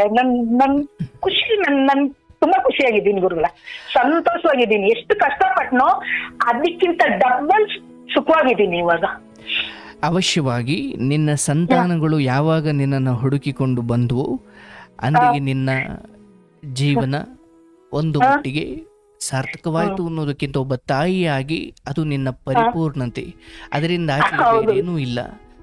ಸೊ ನೀವು ನಿಮ್ಮ ಮಗನನ್ನ ಅಥವಾ ಇವತ್ತಿಗೆ ಈ ಸ್ಥಿತಿಯನ್ನ ಅಥವಾ ಒಂದು ಮುಖದ ಮೇಲಿನ ಸಂತೋಷ, ಕೊರಳಲ್ಲಿ ಚಿನ್ನದ ಹಾರ ಅಥವಾ ಚಿನ್ನದ ಸರ ಇಲ್ಲದೆ ಹೋದ್ರೂ ಮನಸ್ಸಲ್ಲಿ ಆನಂದ, ಅಥವಾ ಯಾವಾಗ ಮೈ ಮೇಲಿನ ಕೊಳೆ ದೂರವಾಗುತ್ತೋ ಮೈ ಮೇಲಿನ ಕಡಿತ ಕಡಿಮೆಯಾಗುತ್ತೆ. ಮೈ ಮೇಲೆ ಕೊಳೆ ತುಂಬಿಕೊಂಡಷ್ಟು ತಲೆಯಲ್ಲಿ ಅಗರಾದಷ್ಟು ತಲೆ ಕಡಿತಾ ಹೋಗುತ್ತೆ, ಹೌದಲ್ಲವಾ? ಹಾಗೆ ಕೆಟ್ಟ ಜನಗಳಿಂದ ನೀನು ದೂರ ಆದಷ್ಟು ನಿನ್ನ ಬದುಕು ನೆಮ್ಮದಿಯಾಗಿದೆ. ಇದಕ್ಕೆ ಬೇರೇನೂ ಸೊಲ್ಯೂಷನ್ ಅಲ್ಲ. ಹೌದು, ಅವಶ್ಯವಾಗಿ ಕೊರಗಜ್ಜ ಅಥವಾ ಅಂತದ್ದೇನೋ ಒಂದು ಶಕ್ತಿ ನಿನ್ನ ಹಿಂದೆ ಇದೆ, ಆದ್ರೆ ಅದು ನನ್ನ ಸಾವನ್ನ ತಡೆಯುವುದಿಲ್ಲ. ಆದ್ರೆ ನನ್ನ ಕರ್ಮಕ್ಕೆ ತಕ್ಕ ಹಾಗೆ ನನ್ನ ಕರ್ಮಗಳು ಶುದ್ಧವಾಗಿದ್ರೆ ಆ ದೈವ ನನ್ನನ್ನು ಕಾಯುತ್ತೆ. ನನ್ನ ಕರ್ಮಗಳು ಭ್ರಷ್ಟವಾಗಿದ್ರೆ ಆ ದೈವ ನನ್ನನ್ನು ಕೊಲ್ಲುತ್ತೆ. ದೈವ ಅದು ಕರ್ಮದ ಇನ್ನೊಂದು ರೂಪವೇ ಹೊರತು ಅದು ಬೇರೇನೂ ಅಲ್ಲ. ನೀನು ಯಾರನ್ನು ಕೊಲೆ ಮಾಡಿ ಬಂದು, ಅರ್ಥಾತ್ ಒಂದು ಉದಾಹರಣೆ, ಯಾರನ್ನು ಕೊಲೆ ಮಾಡಿ ಬಂದು ನೀನು ಅದೆಷ್ಟೇ ಕೊರಗಜ್ಜನಿಗೆ ತುಪ್ಪದ ದೀಪ ಹಚ್ಚಿದ್ರು ಕೂಡ ಆ ಕರ್ಮಗಳೇ ಅಥವಾ ನಿಮ್ಮ ಅಂತರಂಗದಲ್ಲಿ ದುಷ್ಟತೆ ತುಂಬಿರುವಾಗ ಅಲ್ಲಿ ದೈವ ನೆಲೆಸ್ಲಿಕ್ಕೆ, ದೈವ ನಿಮಗೆ ನೆರವಾಗಲಿಕ್ಕೆ ಅಥವಾ ನಿಮ್ಮನ್ನ ಸ್ಮಶಾನ ದಾಟಿಸ್ಲಿಕ್ಕೆ ದೈವ ಬರಲ್ಲ. ಹಾಗಾಗಿ ನಿಮ್ಮನ್ನು ಅಲ್ಲಿಂದ ಇಲ್ಲಿವರೆಗೂ ಕಾಪಾಡಿಕೊಂಡು ಬಂದಿರೋದು ನಿಮ್ಮ ಧರ್ಮ. ಒಂದು ಹೆಣ್ಮಗಳಾಗಿ ಅವತ್ತು 15 ವರ್ಷದವಳಿದ್ದಾಗ ತಂದೆ ತಾಯಿಯ ಮಾತುಗಳನ್ನ ಮೀರಿ ಒಬ್ಬ ಹೆಣ್ಮಗಳು ಹೇಗೆ ವರ್ತಿಸಬಾರ್ದು ಅನ್ನೋದಕ್ಕೆ ನೀವೇ ಉದಾಹರಣೆ. ಮತ್ತೆ ಹಾಗೆ ಒಂದು ಕೆಟ್ಟ ಮನೆತನಕ್ಕೆ ಹೋಗಿ ನಿಂತ ಮೇಲೆ ಅಲ್ಲಿ ತಪ್ಪು ದಾರಿ ಹಿಡಿದೇನೆ ತನ್ನ ಮಕ್ಕಳನ್ನ ಸಾಕಿ ಸಲಹಲಿಕ್ಕೆ ತಾನು ಮಾಡಿದ ತ್ಯಾಗ, ತಾನು ಮಾಡಿದ ಎಲ್ಲ ರೀತಿಯಲ್ಲೂ ಏನೇನು ಕಷ್ಟಗಳನ್ನು ಪಟ್ಟುಕೊಂಡು ಬಂದ್ರಿ. ಆ ವಿಚಾರದಲ್ಲಿ ಅಂದ್ರೆ ಒಂದು ವಿಚಾರದಲ್ಲಿ ನೀವು ಸಮಾಜಕ್ಕೆ ಮಾದರಿ. ಅಂದ್ರೆ ಗಂಡ ಇಂಥವನಾದರೂ ಕೂಡ ಮಕ್ಕಳಿಗೋಸ್ಕರ ಅಥವಾ ಬದುಕಿ ಬಂದ ಒಂದು ಮನೆತನದ ಗೌರವವನ್ನು ಕಾಪಾಡ್ಲಿಕ್ಕೋಸ್ಕರ, ಯಾಕಂದ್ರೆ ನೀವು ತಪ್ಪು ದಾರಿ ಹಿಡಿಬೋದಿತ್ತು. ಆ ಮಧ್ಯೆ ಆ ಕುಡಿತಕ್ಕೆ ದಾಸನಾಗಿದ್ದು ಅಥವಾ ಕೆಟ್ಟ ಚಟಗಳಿಗೆ ದಾಸನಾಗಿದ್ದು ಬಹುಶಃ ನಿಮ್ಮ ಕರ್ಮಗಳೇ ಬಹಳ ದೊಡ್ಡ ರೀತಿಯಲ್ಲಿ ನಿಮ್ಮ ಮೇಲೆ ದೌರ್ಜನ್ಯ ಮಾಡ್ಲಿಕ್ಕೆ ನಿಲ್ಲಿಸಿದಾಗ ಆ ಎಲ್ಲ ಪರಿಸ್ಥಿತಿಗಳನ್ನ ನೀನು ಎದುರಿಸಬೇಕಾಯ್ತು. ಯಾಕಂದ್ರೆ ತಂದೆ ತಾಯಿ ನೋಡಿದ ಮದುವೆ ಅಥವಾ ತಂದೆ ತಾಯಿ ನೋಡಿದ ಹುಡುಗ ಅಲ್ಲಿ ಎಲ್ಲವೂ ಚೆನ್ನಾಗಿರ್ತಿತ್ತ ಗೊತ್ತಿಲ್ಲ. ಆದರೆ ಈಗ ನೀವು ನಿರ್ಧಾರ ತೆಗೆದುಕೊಂಡು ಬಂದು ಇಲ್ಲಿ ಸಿಗಾಕೊಂಡಾಗ ನಿಮ್ಮ ಮೇಲೆ ನಿಮ್ಗೇನೇ ಅಸಹ್ಯ ಭಾವನೆ ಹುಟ್ಟಿದಾಗ ಇವೆಲ್ಲ ಕೆಟ್ಟ ಕೆಟ್ಟ ವಿಚಾರಗಳು ನಮಗೆ ತಗಲಾಕೊಳ್ತಾ ಹೋಗ್ತವೆ. ಅಂದ್ರೆ ಕೆಟ್ಟ ಕೆಟ್ಟ ಚಟಗಳಿಗೆ ನಾವು ದಾಸರ. ಅಂದ್ರೆ ಇನ್ಯಾರು ಮಾಡಿದ್ದಕ್ಕೆ ನಾವು ಬಲಿಯಾದಾಗ ಕೆಟ್ಟ ಚಟಗಳಿಗೆ ಅಷ್ಟು ಹೋಗಲ್ಲ. ಆದ್ರೆ ನಮ್ಮ ನಿರ್ಧಾರವೇ ಈ ಮಟ್ಟಿಗೆ ನಮಗೆ ತೊಡಕಾದಾಗ ನಮ್ಮ ಜೀವನದ ಬಗ್ಗೆ ನಮಗೆ ಅಸಹ್ಯ ಹುಟ್ಟುಬಿಡುತ್ತೆ. ಹಾಗೆ ಅವತ್ತು ಮಗ ಬರಲಿಲ್ಲ, ಮಗ ನನ್ನ ವಿರುದ್ಧ ಮಾತಾಡ್ದ, ಮತ್ತೆ ನನ್ನ ಆಯ್ಕೆ ಎಷ್ಟು ತಪ್ಪಾಯಿತು, ಈ ಸ್ಥಿತಿಗೆ ನಾನು ಬಂದೆ. ಇನ್ನು ನನಗೆ ನಗ್ನಗ್ತಾ ಇನ್ನೂ ದೀರ್ಘಾಯುಷಿ ಆಗಲಿ ಕಾರಣವೇ ಇರಲಿಲ್ಲ ಅವತ್ತಿಗೆ. ಅಂದ್ರೆ ಇನ್ನು ತುಂಬಾ ದಿನ ಬದುಕೋಣ, ತುಂಬಾ ಚೆನ್ನಾಗಿ ಬದುಕೋಣ, ಗೌರವಾನ್ವಿತವಾಗಿ ಬದುಕೋಣ. ಅಲ್ಲ, ಮಕ್ಕ ಇಲ್ಲ, ಗಂಡ ಇಲ್ಲ, ತವ್ರ ಮನೆ ಇಲ್ಲ, ಅಂದ್ರೆ ನಾನು ಬದುಕಲಿಕ್ಕೆ ಕಾರಣನೇ ಇಲ್ಲ ಅನ್ನೋ ಸ್ಥಿತಿಗೆ ಹೋದಾಗ ಮನುಷ್ಯನಿಗೆ ಗೌರವ ಮರ್ಯಾದೆ ಅವೆಲ್ಲವನ್ನ ಮರೆತು ಏನೇನು ಕೆಟ್ಟದ್ದಕ್ಕೆ ದಾಸನಾಗ್ಬೋದು ಎಲ್ಲವನ್ನೂ ಆಗ್ತಾನೆ. ಅವತ್ತು ಮಗ ಹಾಗೆ ಹೇಳಿದ ಕಾರಣಕ್ಕಾಗಿ ನೀವು ಆ ಸ್ಥಿತಿಗೆ ಹೋದರೆ ಹೊರತು ಅದು ನಿಮ್ಮ ವ್ಯಕ್ತಿತ್ವದ ಮೂಲ ಸ್ವಭಾವ ಅಲ್ಲ. ಅದು ಯಾವುದೋ ಹೊರಗಿನ ನೋವಿನಿಂದ ಆದಂಥ ಒಂದು ಮಾರ್ಪಾಡೆ ಹೊರತು ಅದು ನಿಮ್ಮ ಜೀವ ಸ್ವಭಾವ ಅಲ್ಲ. ಹಾಗಾಗಿನೇ ನಿಮಗೆ ಬಿಡ್ಲಿಕ್ಕಾಯ್ತು. ಅದೇನಾದ್ರೂ ಜೀವ ಸ್ವಭಾವ ಆಗಿದ್ರೆ ಕೊರಗಜ್ಜ ಅಲ್ಲ, ಕೃಷ್ಣ ಬಂದಿದ್ರು ಅದನ್ನು ಬಿಡ್ಲಿಕ್ಕೆ ಆಗ್ತಿರ್ಲಿಲ್ಲ.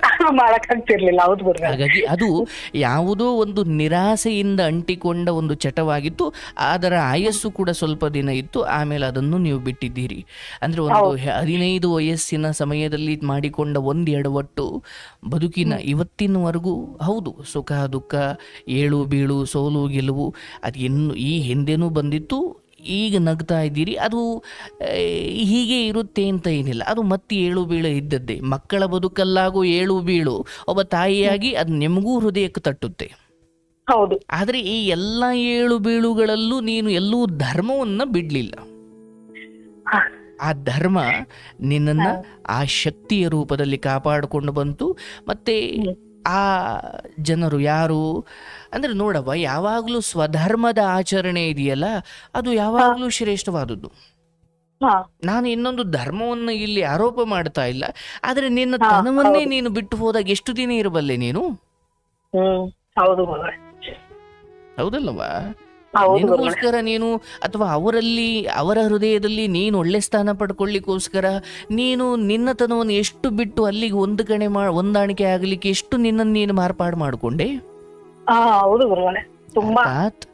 ಯಾವಾಗ ನೀನು ನಿನ್ನತನವನ್ನ ಇನ್ಯಾರಿಗೋಸ್ಕರನೂ ಹೌದು ಅಲ್ಲಿ ಹೊಂದ್ಕೊಳ್ಬೇಕಾಗಿರುತ್ತೆ, ಆದರೆ ಆ ಹೊಂದಿಕೊಳ್ಳಿಕ್ಕೆ ನೀನು ಏನೇನು ಮಾರ್ಪಾಡು ಮಾಡಿಕೊಂಡು ಅದು ಯಾವುದಕ್ಕೂ ಬೆಲೆ ಸಿಗಲಿಲ್ಲ ಅಂದರೆ ನಿನ್ನ ಸ್ವಧರ್ಮವನ್ನು ಹಾಗೆ ತಿರಸ್ಕರಿಸಿದ ಕಾರಣಕ್ಕಾಗಿ ನಿನಗಲ್ಲಿ ಆ ಮಟ್ಟಿನ ತಿರಸ್ಕಾರ, ಬೈಗುಳ, ಅಥವಾ ಆ ಮಟ್ಟಿನ ಅಕ್ಕ ತಂಗಿಯರು ಕೂತ್ಕೊಂಡು ನಿನ್ನನ್ನು ಆಚೆ ಈ ಭಿಕ್ಷೆ ಬೇಡೋರು ಕೂತ್ಕೊಳ್ತಾರ ಆ ಸ್ಥಿತಿಗೆ. ಅಂದ್ರೆ ಅದೆಲ್ಲವನ್ನು ಯಾಕೆ ಅನುಭವಿಸಿದ್ರಿ ಅಂದರೆ, ಒಂದು ಹುಟ್ಟಿನಿಂದ ನಾನು ಆಚರಿಸಿಕೊಂಡು ಬಂದ ಸಂಪ್ರದಾಯಗಳು, ಉಡುಗೆ ತೊಡುಗೆಗಳು, ರೀತಿ ನೀತಿಗಳು, ತಿನ್ನೋ ಅಡುಗೆಗಳಿಂದ ಹಿಡಿದು ಮಾಡೋ ಆಲೋಚನೆಗಳಿಂದ ಹಿಡಿದು ಸುತ್ತಲಿನ ಜನರ ವರ್ತನೆಗಳಿಂದ ಹಿಡಿದು ಎಲ್ಲವೂ ಒಂದೇ ಸರಿ ಬದಲಾದಾಗ ಅದು ಹೇಗೆ ತಡ್ಕೊಳ್ಬೇಕು? ಹಾಗಾಗಿ ಆ ಎಲ್ಲ ಸ್ಥಿತಿಯನ್ನು ದಾಟಿಕೊಂಡು ಬಂದಿರೋ ನೀವು ಹೆಣ್ಣು ಮಕ್ಕಳಿಗೆ ಸ್ಪಷ್ಟವಾಗಿ ಹೇಳಿ, ನೀವು ಜಾತಿಯ ಒಳಗಡೆ ಮದುವೆ ಆಗುವುದರಲ್ಲಿ ಖಂಡಿತ ತಪ್ಪಿಲ್ಲ, ಆದ್ರೆ ಧರ್ಮ ಅಂತ ಬಂದಾಗ ಆಗಬೇಡಿ ಅಂತ ನಾನು ಹೇಳಲ್ಲ. ಆದ್ರೆ ಅಲ್ಲಿ ತೀರಾ ದೊಡ್ಡ ಮಟ್ಟದ ನಿಮ್ಮನ್ನು ನೀವು ಅಂದ್ರೆ ಚರ್ಮವನ್ನೇ ಸುಳಿದು ಉಲ್ಟಂಪಲ್ಟ ಹಾಕೊಳ್ಬೇಕು, ಆ ಮಟ್ಟಿಗೆ ನಿಮ್ಮಲ್ಲಿ ಒಂದಷ್ಟು ಬದಲಾವಣೆಗಳಾಗಬೇಕು. ಇಲ್ಲಾಂದ್ರೆ ನೀವು ಅಲ್ಲಿ ಬದುಕಲಿಕ್ಕಾಗಲ್ಲ. ಹೌದೌದು.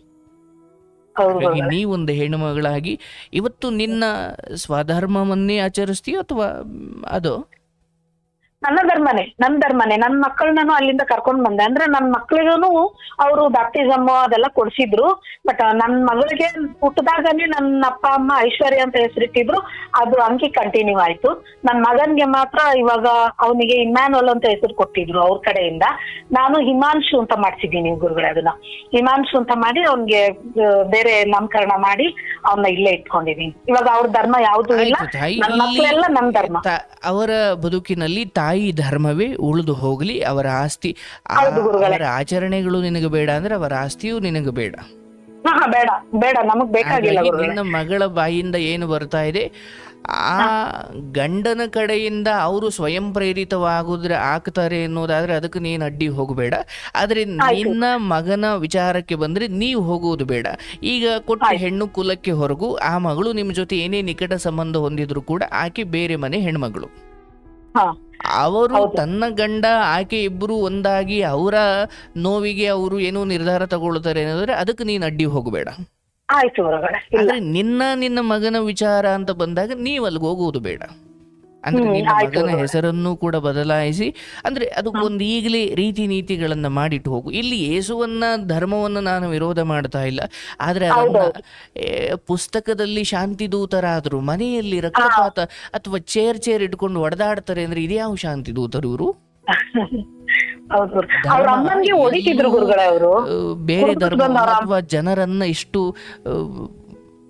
ಅಂದ್ರೆ ಫಾದರ್ ಫಾದರ್ ಫಾದರ್ ಫಾದರ್ ಸುಮ್ಮನೆ ಯೋಚನೆ ಮಾಡವಾ, ಇಲ್ಲಿ ನಮ್ಮಲ್ಲಿ ಇಂಥದ್ದೇನೋ ಆದಾಗ ಆ ಧರ್ಮವನ್ನು ನಾನು ಬಲ್ಲೆ, ನಾನು ಅದನ್ನು ಗ್ರಹಿಸಿದ್ದೀನಿ, ಅದರ ಅಧ್ಯಯನಕ್ಕೂ ನಾವು ಎಷ್ಟೊಂದು ವರ್ಷ ಸಮಯ ಕೊಟ್ಟಿದ್ದು. ಆದರೆ ಅದನ್ನ ಅರ್ಥೈಸಿಕೊಳ್ಳುವವರೇ ಭ್ರಷ್ಟರಾಗೋದಾಗ ಪುಸ್ತಕಗಳ ಶ್ರೇಷ್ಠತೆ ಅದು ಪುಸ್ತಕಕ್ಕೆ ಮಾತ್ರ ಸೀಮಿತವಾಗುತ್ತೆ. ಬಟ್ ಪ್ರಾಕ್ಟಿಕಲ್ಲಿ ಸಂಸಾರಕ್ಕೆ ಅಂತ ಅಳವಡಿಸ್ಕೊಳ್ಳೋಕೆ ಬಂದಾಗ, ಹೌದಪ್ಪ ಅಲ್ಲಿ ಹಿಂಗೆ ಹೇಳಿದ್ದಾರೆ, ನಾವು ಹೇಗೆ ಬದುಕಬೇಕು ಅಂದಾಗ ಇವರ ಈ ಕೋಪ, ಮದ, ದೌರ್ಜನ್ಯ, ಅಂದ್ರೆ ಇವುಗಳನ್ನೆಲ್ಲ ತ್ಯಾಗ ಮಾಡಿದ್ರೆ ಮಾತ್ರ ಆ ಕ್ರಿಸ್ತನ ತರ ನಾವು ಬದುಕಬಹುದು. ಇಲ್ಲ ನಾವು ಚರ್ಚೆಯಲ್ಲಿ ಮಾತ್ರ ನಾವು ಅದ್ಭುತವಾದದ್ದನ್ನ ಪ್ರಾಕ್ಟೀಸ್ ಮಾಡ್ತೀವಿ, ಮನೆಗೆ ಬಂದಾಗ ಮಾತ್ರ ನಾವು ರಾಕ್ಷಸರಾಗಿ ವರ್ತಿಸ್ತೀವಿ ಅನ್ನೋದಾದ್ರೆ, ನಾನು ಬೆಟರ್ ನನ್ನ ತಾಯಿ ಧರ್ಮ, ನಿನ್ನ ತಾಯಿ ಧರ್ಮವನ್ನ ಇಟ್ಕೊಂಡದ್ದಕ್ಕೆ ನೀನು ಗೆದ್ದಿದ್ದೀಯ. ನಿನ್ನ ಮಗ ಅಂದ್ರೆ ನಿನ್ನ ಮಗನಿಗೆ ತಾಯಿ ನೀನು, ನಿನಗೆ ತಾಯಿ ನಿನ್ನ ಆ ತೀರು ಹೋಗಿರೋ ತಾಯಿ. ನೀವು ನಿನ್ನ ತಾಯಿ ಮೂಲವನ್ನ ಯಾವಾಗ ಬಿಟ್ಟು ಹೋಗ್ತೀರಾ, ಏಳೇಳು ಕಂಡ ಮೇಲೂ ನಮ್ಮೂರೇ ನಮಗೆ ಮೇಲು ಅನ್ನೋ ಹಾಗೆ ನಿಮ್ಮ ತಾಯಿ ಮೂಲಗಳನ್ನ ನೀವು ಬಿಡಬಾರ್ದು. ಹಾಗಾಗಿ ಇಲ್ಲಿ ನೀವು ಕಳಚಿಕೊಂಡು ಬಂದಿದ್ದೀರಾ. ಈಗ ನಾನು ಅದನ್ನೇ ಕೇಳೋಣ ಅಂದ್ಕೊಂಡೆ, ನನ್ನ ಗಂಡನಿಗೆ ಈಗ ಬೇರೆ ಯಾವುದೋ ಹೆಣ್ಣು ಇದೆಯಂತೆ. ಗಂಡ ಇಲ್ಲ, ನಾನು ಭಾವನಾತ್ಮಕವಾಗಿ ಕಾನೂನಾತ್ಮಕವಾಗಿ ಬಿಡುಗಡೆ ಹೊಂದಿ ಆದ ಮೇಲೆ ನಾನು ಗಂಡ ಅನ್ನೋ ಪದವನ್ನು ನಾನು ಬಳಸಬಾರ್ದು. ಅಂದ್ರೆ ನನಗೆ ಆ ಮಧ್ಯೆ ಆ ಆಲೋಚನೆ ಬಂತಾದ್ರೂ ಕೂಡ ನಿಮ್ಮ ಆ ಫ್ಲೋ ಅನ್ನ ಕಟ್ ಮಾಡೋದು ಬೇಡ ಅಂತ ನಾನು ಹಾಗೆ ನಿಲ್ಲಿಸ್ಕೊಂಡೆ. ಅಂದ್ರೆ ನಿಮ್ಮ ತಲೆಯಲ್ಲಿ ಅವನು ಎಲ್ಲಿದ್ದಾನೆ, ಯಾರ ಜೊತೆ ಮಲಗಿದ್ದಾನೆ, ಎಲ್ಲಿ ಹೋಗಿ, ನಿಮ್ಗದು ಬೇಡ. ನನ್ಗೆ ಎಲ್ಲವನ್ನೂ ನಾನು ಕಸಿದು ಅಥವಾ ಅದರಿಂದ ಬಿಡುಗಡೆ ಹೊಂದಿ, ಹಾಗೆ ಬಿಡುಗಡೆ ಕೊಡಿಸದೆ ಹೋಗಿದ್ರೆ, ನಿನ್ನ ಅಜ್ಜ ಅಥವಾ ನಮ್ಮ ಅಜ್ಜ ಬಿಡುಗಡೆ ಕೊಡಿಸದೆ ಹೋಗಿದ್ದಿದ್ರೆ ನಿನ್ನ ಸ್ಥಿತಿ ಬೇರೆನೇ ಇರ್ತಿತ್ತು. ಹಾಗೆ ಬಿಡುಗಡೆ ಕೊಡಿಸಿದ ಮೇಲೂ ನನ್ನ ಹೃದಯದಲ್ಲಿ ನಾನು ಅದೇ ಗಂಡ, ಅದು ದೊಡ್ಡ ಹೆಸರವ, ಅದು ದೊಡ್ಡ ಸ್ಥಾನಮಾನ, ಅದನ್ನು ಸುಮ್ಮನೆ ಕರೆಯೋಕ್ ಆಗಲ್ಲ. ಅದಕ್ಕೊಂದು ಶ್ರೇಷ್ಠ ಸ್ಥಾನಮಾನ ಇದೆ. ಹಾಗಾಗಿ ಆ ಮೊದಲಿದ್ದ ವ್ಯಕ್ತಿ ಅಂತ ಪರಿಸ್ಥಿತಿಗಳು ಆ ಮಟ್ಟಿಗೆ ಬಂದಾಗ, ಆ ಮೊದಲಿದ್ದ ವ್ಯಕ್ತಿ ನನ್ನ ಬದುಕಲ್ಲಿ ಹೀಗೆ ಆಯಿತು ಅಂತ ಹೇಳು, ಆ ಪದವನ್ನು ಬಳಸಿದಷ್ಟು ನೀನು ಮತ್ತೆ ಆ ಶಕ್ತಿಗೆ ಹತ್ರ ಆಗ್ತಾ ಹೋಗ್ತೀಯ. ಯಾಕಂದ್ರೆ ನಮ್ಮ ಪ್ರತಿ ಶಬ್ದದಲ್ಲೂ ಶಬ್ದಗಳನ್ನ ನಮ್ಮ ಹಿರಿಯರು ಅಕ್ಷರಗಳನ್ನ ಸುಮ್ನೆ ಮಾಡಿಲ್ಲ, ಅಕ್ಷರ ಬ್ರಹ್ಮ ಅಂತ ಕರೀತಾರೆ. ಅರ್ಥಾತ್ ಅಕ್ಷರದಲ್ಲಿ ಭಗವಂತನಿದ್ದಾನೆ. ನಾವು ನಮ್ಮ ಬಾಯಿಯ ಮೂಲಕ ಏನು ಉಚ್ಚಾರ ಮಾಡ್ತೀವೋ ಅದು ನಮ್ಮ ವ್ಯಕ್ತಿತ್ವ. ಮತ್ತೆ ಈ ಮಂತ್ರಗಳನ್ನ ಯಾಕೆ ಈ ಎಲ್ಲ ಯಜ್ಞ ಹೋಮ, ಅದು ನಾರಾಯಣ ಹೋಮ ಇರ್ಬೋದು ಅಥವಾ ಎಲ್ಲ ಹೋಮಗಳಲ್ಲೂ ಮಂತ್ರಗಳನ್ನ ಯಾಕೆ ಜಪಿಸ್ತಾರೆ ಅಂದ್ರೆ ಅದಕ್ಕೆ ಒಂದು ಶಕ್ತಿ ಇದೆ. ಮಂತ್ರ ಅಂದ್ರೆ ನಿಮ್ಮ ಬಾಯಿಯಿಂದ ಉಚ್ಚರಿಸಲ್ಪಡುವ ಸುಸಂಸ್ಕೃತ ಅಥವಾ ಭಗವಂತನನ್ನ ಅಥವಾ ಶಿಷ್ಟ ಶಕ್ತಿಗಳನ್ನ ಆಕರ್ಷಿಸುವ ಪದಪುಂಜ ಅದು.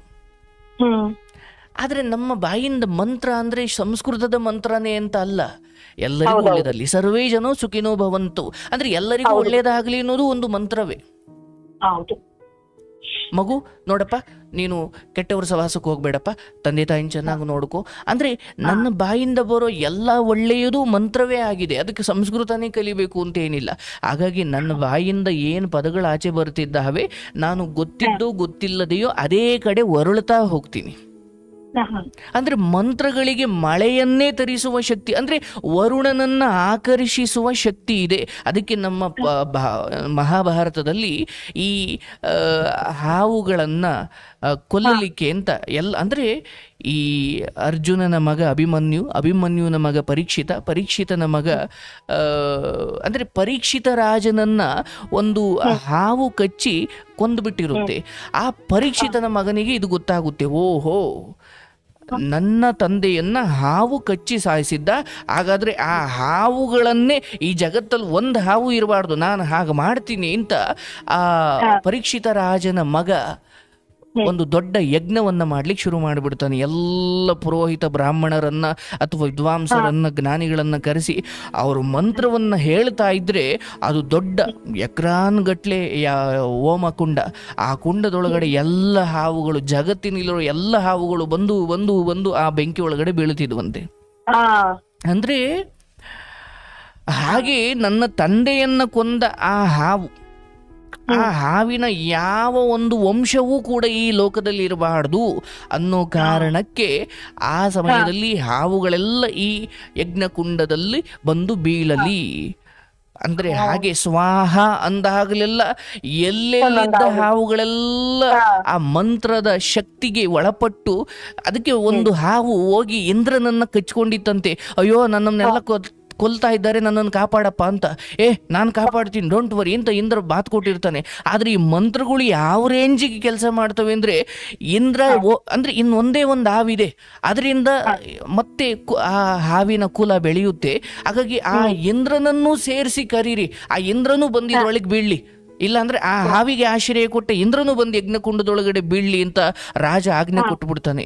ಆಗ ರಾಜನ ಮಾತು ಕೇಳಿ ಆ ಇಂದ್ರನ ಸಮೇತ ಬಂದ ಹಾವು ಕುಂಡಕ್ಕೆ ಬೀಳ್ಲಿ ಅಂತ ಬ್ರಾಹ್ಮಣರೆಲ್ಲ ಮಂತ್ರ ಹೇಳಿಕ್ ಶುರು ಮಾಡ್ತಾರೆ. ಅಯ್ಯೋ ನನ್ನನ್ನು ಸೇರ್ ಕರೀತವ್ರೆ, ನಾನ್ ಯಾಕೆ ಹೋಗ್ಲಿ ಅಂತ ಆ ಹಾವನ್ನ ಒದ್ದು ಬಿಡ್ತಾನ ಅವನು. ಇನ್ನೇನು ಬಂದು ಅದು ಬೀಳಬೇಕು ಅನ್ನೋ ಅಷ್ಟರಲ್ಲಿ ಅಲ್ಲಿಗೆ ಅಷ್ಟೊತ್ತಿಗೆ ಬಂದು ಒಬ್ಬ ಅಂದ್ರೆ ಪುಟ್ಟ ಬಾಲಕ ಬಂದು ಆ ಯಜ್ಞವನ್ನ ನಿಲ್ಲಿಸ್ಲಿಕ್ಕೆ ಹೇಳ್ತಾನೆ. ಅವನ ಮಾತಿಗೆ ಬೆಲೆ ಕೊಟ್ಟು ಯಜ್ಞವನ್ನ ಅಂದ್ರೆ ಇದನ್ನ ನಾನು ಯಾಕೆ ಹೇಳಿದೆ, ಮಾತು ಅದು ಮಂತ್ರ, ಕೇವಲ ನರಸಿಂಹ ಮಂತ್ರ, ನಾರಾಯಣ ಮಂತ್ರ ಅಥವಾ ಇನ್ಯಾವುದೋ ಮಂತ್ರ ಅಂತ ಅಲ್ಲ. ನಾವು ಮಾತಾಡೋ ಪ್ರತಿ ಮಾತು ಅದು ಅಶ್ಲೀಲ ಆಗಿರ್ಬೋದು ಅಥವಾ ಅದು ಒಳ್ಳೆ ಮಾತಾಗಿರ್ಬೋದು, ಸಂಸ್ಕಾರದ ಮಾತಾಗಿರ್ಬೋದು. ನಮ್ಮಿಂದ ಬರುವ ಮಾತುಗಳು ನಿಧಾನಕ್ಕೆ ನಮ್ಮನ್ನ ಆ ಕಡೆ ಆಕರ್ಷಿಸ್ತವಂತೆ. ಹಾಗಾಗಿ ನಾನು ಇದನ್ನ ಯಾಕೆ ನಿಂದ್ರೆ ನಿಮ್ಮ ಬಾಯಲ್ಲಿ ಪ್ರತಿ ಸಾರಿ ಆ ಮಾತು ಬಂದ ತಕ್ಷಣ ನಿಮ್ಮ ಮಗನ ಮುಂದೆ ಹೇಳ್ತೀರಿ, ನಿಮ್ಮ ಅಪ್ಪ ಇದನ್ನಲ್ಲೋ, ಅದೇ ನನ್ನ ಗಂಡ ಅಂದ್ರೆ ಆಗ ಅದೇನೋ ಒಂದು ಸರಪಳಿ ಮತ್ತೆ ನಿಮ್ಮಿಬ್ಬರನ್ನು ಸೇರಿಸಿ ಒಂದು ಮಾಡುತ್ತೆ. ಹಾಗಾಗಿ ಆ ವಿಚಾರದಲ್ಲಿ ಮತ್ತೆ ಆ ಪದವನ್ನು ಬಳಸಿ ಅದೇ ಬಂಧನದೊಳಗಡೆ ಸಿಗಾಕೊಳ್ಳಬೇಡಿ. ನೀವು ನಿಮ್ಮ ಮಗ ನಿಮ್ಮ ದುಡಿಮೆಯಿಂದಲೇ ನೀವು ರಾಜರಂತೆ ಬದುಕ್ತೀರಾ, ಅವರ ವಿಚಾರಕ್ಕೆ ನೀವು ತಲೆ ಹಾಕಬೇಡಿ. ಅವರು ಆಸ್ಪತ್ರೆಯಲ್ಲಿದ್ದಾನೋ ಎಲ್ಲಿದ್ದಾನೋ ಅಲ್ಲಿಂದ ಬಿಡುಗಡೆ ಹೊಂದಿ ಆದ್ಮೇಲೆ ಅದು ಯಾವುದರ ಜವಾಬ್ದಾರರು ನೀವಲ್ಲ. ಒಳ್ಳೇದಾಗ್ಲಿ. ನೀವು ನಂಬಿರೋ ದೇವರು ನಿನ್ನನ್ನು ಕಾಪಾಡ್ತಾ ಬಂದಿದೀಯವ. ನೀನು ತುಂಬಾ ವಿಚಾರದಲ್ಲಿ ಮಾದರಿಯಾಗಿದ್ದೀಯ, ಆದರೆ ಕೆಲವೊಂದು ವಿಚಾರದಲ್ಲಿ ನೀವು ಮಾದರಿ ಆಗದೇ ಇದ್ದೀರಿ. ಅದು ನಿಮ್ಮ ಬಾಯಿಂದನೇ ಬಂತು, ಅದು ಇನ್ನೂ ಗ್ರೇಟ್. ಹೌದು ಸರ್, ಯಾವ ಹೆಣ್ಮಕ್ಳು ಈ ತಪ್ಪು ಮಾಡಬಾರ್ದು ಅಂತ ನೀವು ಶುರುವಿನಲ್ಲೇ ಹೇಳಿದ್ರಿ. ಅದದ್ಭುತ. ನಿಮ್ಮ ಮಗ ಬಂದಿದ್ದಾನೆ, ಆತ ಸುಮ್ಮನೆ ಯಾರೋ ಹೇಳಿ ಕಳಿಸಿದ್ದಾರೆ ಆಗಿದ್ದಿದ್ರೆ ಅವನು ಮತ್ತು ಹೋಗ್ತಾನೆ ಅನ್ನೋದು ನನಗೆ ಗೊತ್ತಾಗೋದು. ಅಥವಾ ಆದರೆ ಆತ ಪರಿಸ್ಥಿತಿ ಯಾವ ಮಟ್ಟಿಗಿದ್ದಾಗ ಬಂದಿದ್ದಾನೆ ಅದರ ಆಧಾರದ ಮೇಲೆ ನೋಡಿದ್ರೆ ಅವನು ಎಂದೂ ನೀನು ಬಿಟ್ಟು ಹೋಗಲ್ಲ ಗುರುಗಳೇ. ನೋಡ್ಬಿಟ್ಟಿದ್ದಾನೆ ಅವನು, ನನ್ನ ಕಷ್ಟ ಏನು ಎಲ್ಲ ಗೊತ್ತಾಗಿದೆ ಅವನಿಗೆ. ನಿನ್ನ ಬೆಲೆ ಗೊತ್ತಾಗ್ಲಿಕ್ಕೆ ಸ್ವಲ್ಪ ಸಮಯ ಬೇಕಾಯ್ತು. ಹೌದು. ಇವನ್ ಕಾನೂನಿನ ಕಟಕಟೆಯಲ್ಲಿ ನಿಂತು ಆತ ಹೇಳಬೇಕಾದಾಗ ಅದು ಆತನ ಬುದ್ಧಿ ಅಲ್ಲ, ಅದು ಹೊರಗಡೆಯಿಂದ ಯಾರೋ ಹೇಳಿಕೊಟ್ಟ ಬುದ್ಧಿ, ಅಲ್ಲಿ ಆತ ಉಚ್ಚಾರ ಮಾಡಿದ್ದ ಅಷ್ಟೇ. ಅದು ಆತನ ತಪ್ಪಲ್ಲ. ಎನಿವೆ, ಒಬ್ಬ ತಾಯಿಯಾಗಿ ಧರ್ಮದಲ್ಲಿ ನಾನಿದ್ರೆ ನಿನ್ನ ಮಗನನ್ನು ನೀನು ಯಾವಾಗಲೇ ಆದರೂ ಯಾರಿಂದ ದೂರಲು ಯಾರೂ ಕೂಡ ನಿನ್ನ ಮಗನನ್ನು ದೂರ ಮಾಡ್ಲಿಕ್ಕಾಗಲ್ಲ ಅನ್ನೋದು ತುಂಬಾ ಜನ ಮಕ್ಕಳನ್ನ ಬಿಟ್ಟು ಯಾವುದೋ ಕಾರಣಕ್ಕೆ ಮಕ್ಕಳಿಂದ ದೂರವಾಗಿರುವ ತಾಯಂದರಿಗೆ ನಿನ್ನ ಬದುಕು ಉದಾಹರಣೆ. ಬಟ್ ಸುಮ್ಮನೆ ತಡವಾಗಿ ನೀನು ಕುಡಿತವನ್ನು ಜಾಸ್ತಿ ಮಾಡಿಕೊಂಡು ಏನೋ ಎಡವಟ್ಟಾಗಿದ್ರೆ ಮಗ ಬಂದಿದ್ರು ಪ್ರಯೋಜನ ಇರ್ತಿರ್ಲಿಲ್ಲ. ಆಮೇಲೆ ಸ್ವಲ್ಪ ತಾಳ್ಮೆಯಿಂದ ಕಾಯ್ಬೇಕು ಹೊರತು ಯಾವುದಕ್ಕೂ ಚಟಕ್ ಬಲಿಯಾಗಿ ಆಮೇಲೆ ಮಗ ಬಂದಿದ್ರು ಮಗನನ್ನ ಬಿಡ್ತೀನಿ ಬೇಕಾದ್ರೆ ನಾನು ಎಣ್ಣೆಯನ್ನು ಬಿಡಲ್ಲ ಅನ್ನೋ ಹಂತಕ್ಕೆ ಹೋಗ್ಬಿಟ್ಟಿದ್ರೆ ಏನ್ ಮಾಡ್ತಿದ್ದೆ? ಅಯ್ಯೋ ಹೌದು. ಅದು ಆಗ್ಲಿಲ್ಲ ನೋಡುವ. ಅದು ದೈವವನ್ನ ನೀನ್ ನಂಬಿದ್ದೀಯಲ್ಲವ, ಅದು ಯಾವತ್ತೂ ನಿನ್ನನ್ನು ಕೈ ಬಿಡಲ್ಲ. ಆ ದೈವಕ್ಕೆ ಸಾವನ್ ತಡೆಯೋ ಶಕ್ತಿ ಇಲ್ಲದೆ ಇರಬಹುದು, ಆದ್ರೆ ನಿನ್ನದಲ್ಲದ ತಪ್ಪಿಗೆ ನಿನಗೆ ಶಿಕ್ಷೆ ಆಗದಂಗ್ ನೋಡ್ಕೊಳ್ಳುತ್ತೆ ಅಷ್ಟೇ. ಅದು ಯಾರನ್ನು ಬಿಟ್ಟಿದ್ದಿಲ್ಲ, ಅದು ದೈವಕ್ಕೆ ಸಂಬಂಧಿಸಿದ್ದಲ್ಲ. ಹುಟ್ಟು ಸಾವು ಅದು ದೈವಕ್ಕೆ ಸಂಬಂಧಿಸಿದ್ದಲ್ಲ. ಆದ್ರೆ ಈ ಹುಟ್ಟು ಸಾವಿನ ನಡುವೆ ಒಂದು ಬದುಕಿದೆಯಲ್ಲ, ಅಲ್ಲಿ ನನ್ನ ಧರ್ಮಕ್ಕೆ ತಕ್ಕ ಪ್ರತಿಫಲವನ್ನು ಒಳ್ಳೆ ಕಾಲದಲ್ಲಿ ನನ್ನ ಜೊತೆ ನಿಂತು ಮುನ್ನಡೆಸುವ ಶಕ್ತಿಗಳಂತೂ ಉಂಟು. ಅದನ್ನು ನಾವು ನಾನಾ ಹೆಸರುಗಳಿಂದ ಕರೀತಾ ಇದ್ದೀವಿ. ಅದರಲ್ಲಿ ಆ ಕೊರಗಜ್ಜ ಅನ್ನುವ, ನಾನು ಅದ್ರ ಬಗ್ಗೆ ಬಹಳಷ್ಟು ಕೇಳಿದ್ದೀರಿ, ಮತ್ತು ನಿಮ್ಮ ಬಾಯಿಂದ ಕೇಳಿದಾಗ ನನಗದು ಇನ್ನೂ ಅದ್ಭುತ ಅನ್ನಿಸ್ತು. ಒಳ್ಳೆಯದಾಗಲ್ಲ, ಆ ನಂಬಿಕೆಗಳು ನಮ್ಮನ್ನು ಕಾಯ್ತವೆ. ಹಾಗಾಗಿ ಆ ಧರ್ಮವನ್ನು ಗೌರವಿಸು, ಆದರೆ ನಿನ್ನ ತಾಯಿ ಧರ್ಮ ಮಾತ್ರ ನೀನು ಆಚರಣೆ ಮಾಡು. ಗುರುಗಳೇ ಒಂದೇ ಒಂದು ಗುರುಗಳೇ, ನಾನು ಹೇಳ್ಕೊಟ್ಟಂಗೆ ಹೇಳ್ತೀರಾ? ಹೇಳುವ. ಸ್ವಾಮಿ ಕೊರಗಜ್ಜ, ಸ್ವಾಮಿ ಕೊರಗಜ್ಜ ಮಾತೆರೆನ್ಲ ಕಾಪುಲೆ. ಏನವ? ಮಾತೆರೆನ್ಲ ಮಾತೆರೆನ್ಲ ಕಾಪುಲೆ. ಕಾಪುಲೆ. ಹಾ, ಓ, ಸ್ವಾಮಿ ಕೊರಗಜ್ಜ ಎಲ್ಲರನ್ನೂ ಕಾಪಾಡಿ ಅಂತ. ಕಾಪುಲೆ ಅಂದ್ರೆ ಎಲ್ಲರನ್ನ ಕಾಪಾಡು ಅಂತಲ್ಲ, ಕಾಪಾಡು ಅಂತ. ಓಹೋ, ಸ್ವಾಮಿ ಕೊರಗಜ್ಜ ಮಾತೆರೆನ್ಲ ಕಾಪುಲೆ. ಓಹೋ, ಅದ್ಭುತ. ನೋಡಿ, ಸ್ವಾಮಿ ಮಾತರೆನ್ಲ ಕಾಪುಲೆ. ಅದ್ಭುತ. ಒಳ್ಳೇದಾಗ್ಲಿ. ಊಟ ಊಟ ನಿಮ್ದು ಊಟ ಆಯ್ತಾ? ಆಯ್ತು ಆಯ್ತು ಆಯ್ತು ಆಯ್ತು. ನಿಮ್ದಾಯ್ತಾ? ಆಯ್ತಾ?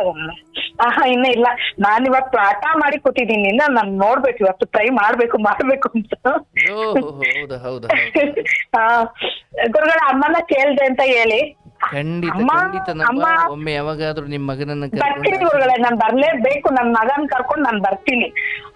ಪ್ರತಿಯೊಂದಕ್ಕೂ ನಿಮ್ಮನ್ ಕೇಳ್ಬಿಟ್ಟೆ ಮಾಡ್ಬೇಕು. ಇನ್ನು ಅವ್ನಿಗೊಂದು ಹುಡುಗಿ ನೋಡಿದ್ರೇನು ನಿಮ್ಮ ಹತ್ರ ನಿಮಗ್ ತೋರ್ಸಿನೇ, ನಿಮ್ಮ ಹತ್ರ ಕೇಳ್ಸಿನೇ ನನ್ ಮದುವೆ ಮಾಡೋದು ಅವನಿಗೆ. ಒಳ್ಳೇದಾಗ್ಲಿ. ಕೊರಗಜ್ಜ ನಿಮ್ಮನ್ನು ಕಾಪಾಡ್ತಾನೆ, ನಿಮ್ ಧರ್ಮ ನಿಮ್ಮನ್ನು ಕಾಪಾಡುತ್ತೆ. ಮಗನಿಗೂ ಇದೇ ರೀತಿಯಲ್ಲೂ ಸದ್ಬುದ್ಧಿ ಬಂದು ಆತ ನಿನ್ನ ಯಾವ ಎಲ್ಲ ಶ್ರಮಕ್ಕೂ ಉತ್ತರ ಅನ್ನೋ ರೀತಿಯಲ್ಲಿ ನಿನ್ನ ಮುಂದೆ ಏನು ಹುಣ್ಣಿಮೆಯ ಚಂದ್ರ ಬೆಳಗಿದಂತೆ ಬೆಳಗಲವ. ಆಯ್ತು ಗುರುಗಳೇ, ತುಂಬಾ ಸಂತೋಷ ಆಯ್ತು ಗುರುಗಳೇ. ಆರೋಗ್ಯ ಕಾಪಾಡ್ಕೊಳ್ಳಿ. ಒಳ್ಳೇದಾಗ್ಲವ. ಶುಭವಾಗಲಿ. ತುಂಬಾ ಸಂತೋಷ ಆಯ್ತು ಗುರುಗಳೇ, ತುಂಬಾ ಧನ್ಯವಾದಗಳು. ನೋಡಿ ನನಗೂ ಬಹಳ ಸಂತೋಷ. ಶುಭವಾಗ್ಲವ. ಈಶ್ವರ.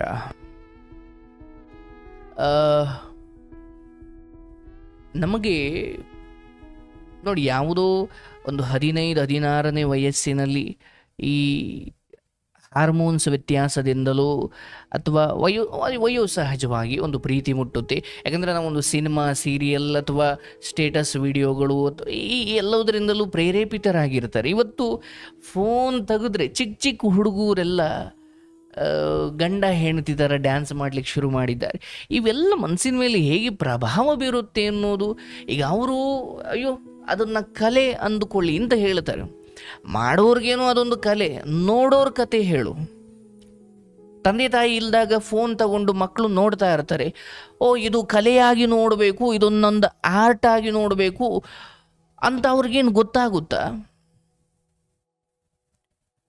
ಆ ಸ್ಟೇಟಸ್ ಅಥವಾ ಯಾವುದೋ ಒಂದು ರೀಲ್ಸ್ ನೋಡ್ತಾರೆ, ಅಲ್ಲಿ ಚಿಕ್ಕ ಹುಡುಗ ಚಿಕ್ಕ ಹುಡುಗಿ ಯಾವುದೋ ಲವ್ವರ್ ಡ್ಯಾನ್ಸ್ ಮಾಡೋ, ಒಂದು ಹೀರೋಯಿನ್ ಡ್ಯಾನ್ಸ್ ಮಾಡೋದಕ್ಕೆ ಡ್ಯಾನ್ಸ್ ಮಾಡ್ತಾರೆ.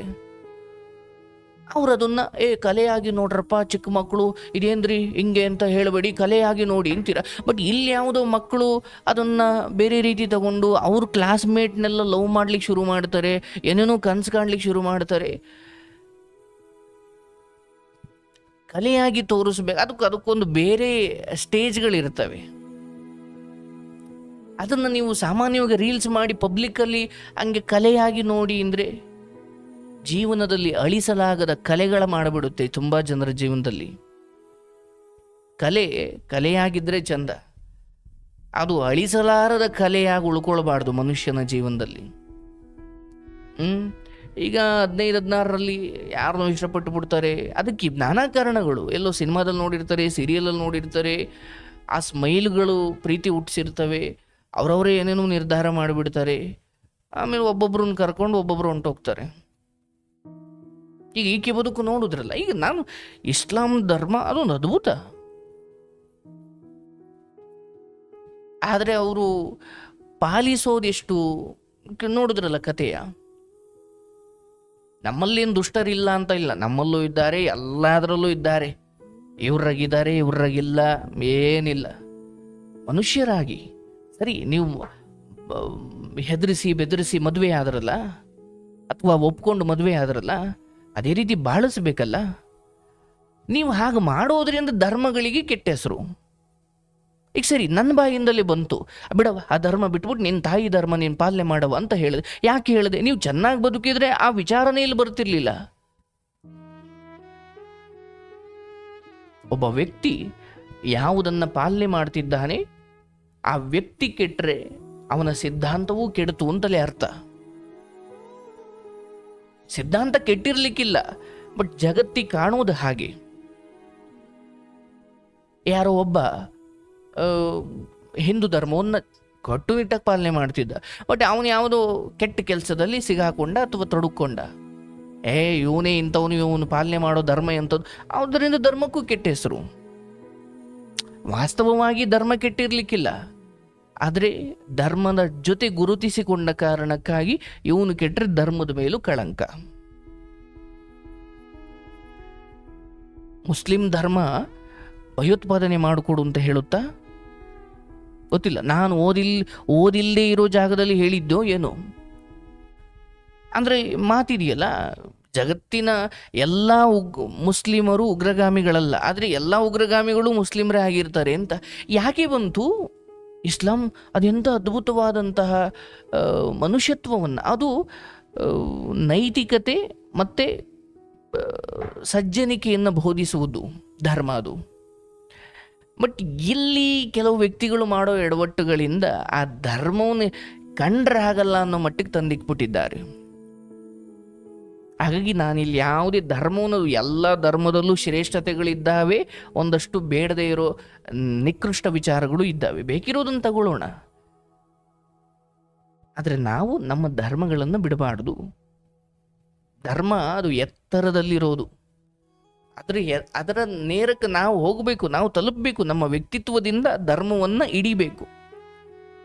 ಧರ್ಮ ಇಲ್ಲಿ ಎತ್ತರದಲ್ಲಿದೆ, ಆದರೆ ನಾವಲ್ಲಿಗೆ ಹೋಗೋಕ್ಕಾಗಲ್ಲ ಅಂತ ನಮ್ಮ ನೇರಕ್ಕೆ ಧರ್ಮವನ್ನು ಇಳಿಸ್ಕೊಂಡ್ಬಿಡ್ತೀವಿ, ಹೌದಲ್ಲ? ಹಾಗಾಗಿ ಧರ್ಮ ನಮ್ಮ ಮೂಗಿನ ನೇರಕ್ಕೆ ನಾವು ಇಳಿಸ್ಕೊಳ್ಬಾರ್ದು. ಅದಿರೋ ಜಾಗಕ್ಕೆ ನಾವು ಹೋಗಬೇಕು. ಹಂಗೆ ಹೋಗ್ಬೇಕಂದ್ರೆ ಕಾಮ, ಕ್ರೋಧ, ಲೋಭ, ಮೋಹ, ಮದ, ಮತ್ಸರ ತ್ಯಾಗ ಮಾಡಿದ್ರೆ ನಾವು ಅಲ್ಲಿ ಹೋಗಿ ತಲುಪ್ತೀವಿ. ನಾವು ಅಲ್ಲಿಗೆ ಹೋಗಲ್ಲ, ನಾವು ಕಾಮ, ಕ್ರೋಧ ಎಲ್ಲ ಬಿಟ್ಟರೆ ನಮಗೆ ಸುಖ ಸಿಗಲ್ಲ ಅಂತ ಧರ್ಮವನ್ನು ನಮಗೆ ಹೆಂಗೆ ಬೇಕೋ ಹಂಗೆ ಬರ್ಕೊಳ್ಳೋಕೆ ಶುರು ಮಾಡಿಬಿಡ್ತೀವಿ. ಅದು ತಪ್ಪು, ಹೌದಲ್ಲ? ಇರಲಿ, ಈಕೆ ಎಲ್ಲ ಸವಾಲುಗಳನ್ನು ಮೀರಿ ಇವತ್ತು ಈ ತಾಯಿ ಬಂದು ನಿಂತಿದ್ದಾರೆ. ಅವ್ರ ಮಕ್ಕಳು ಒಳ್ಳೆಯ ರೀತಿಯಲ್ಲಿ ಈ ತಾಯಿಯನ್ನು ಮುನ್ನಡೆಸಲಿ ಅಂತ ಕೇಳ್ಕೊಳ್ತಾ, ಒಳ್ಳೆಯದಾಗ್ಲವ ನಿನ್ನ ಮಕ್ಕಳು, ನೀವು ಎಲ್ಲರೂ ಆರೋಗ್ಯವಾಗಿ ಚೆನ್ನಾಗಿ ಬದುಕಿ ಶುಭವಾಗಲಿ,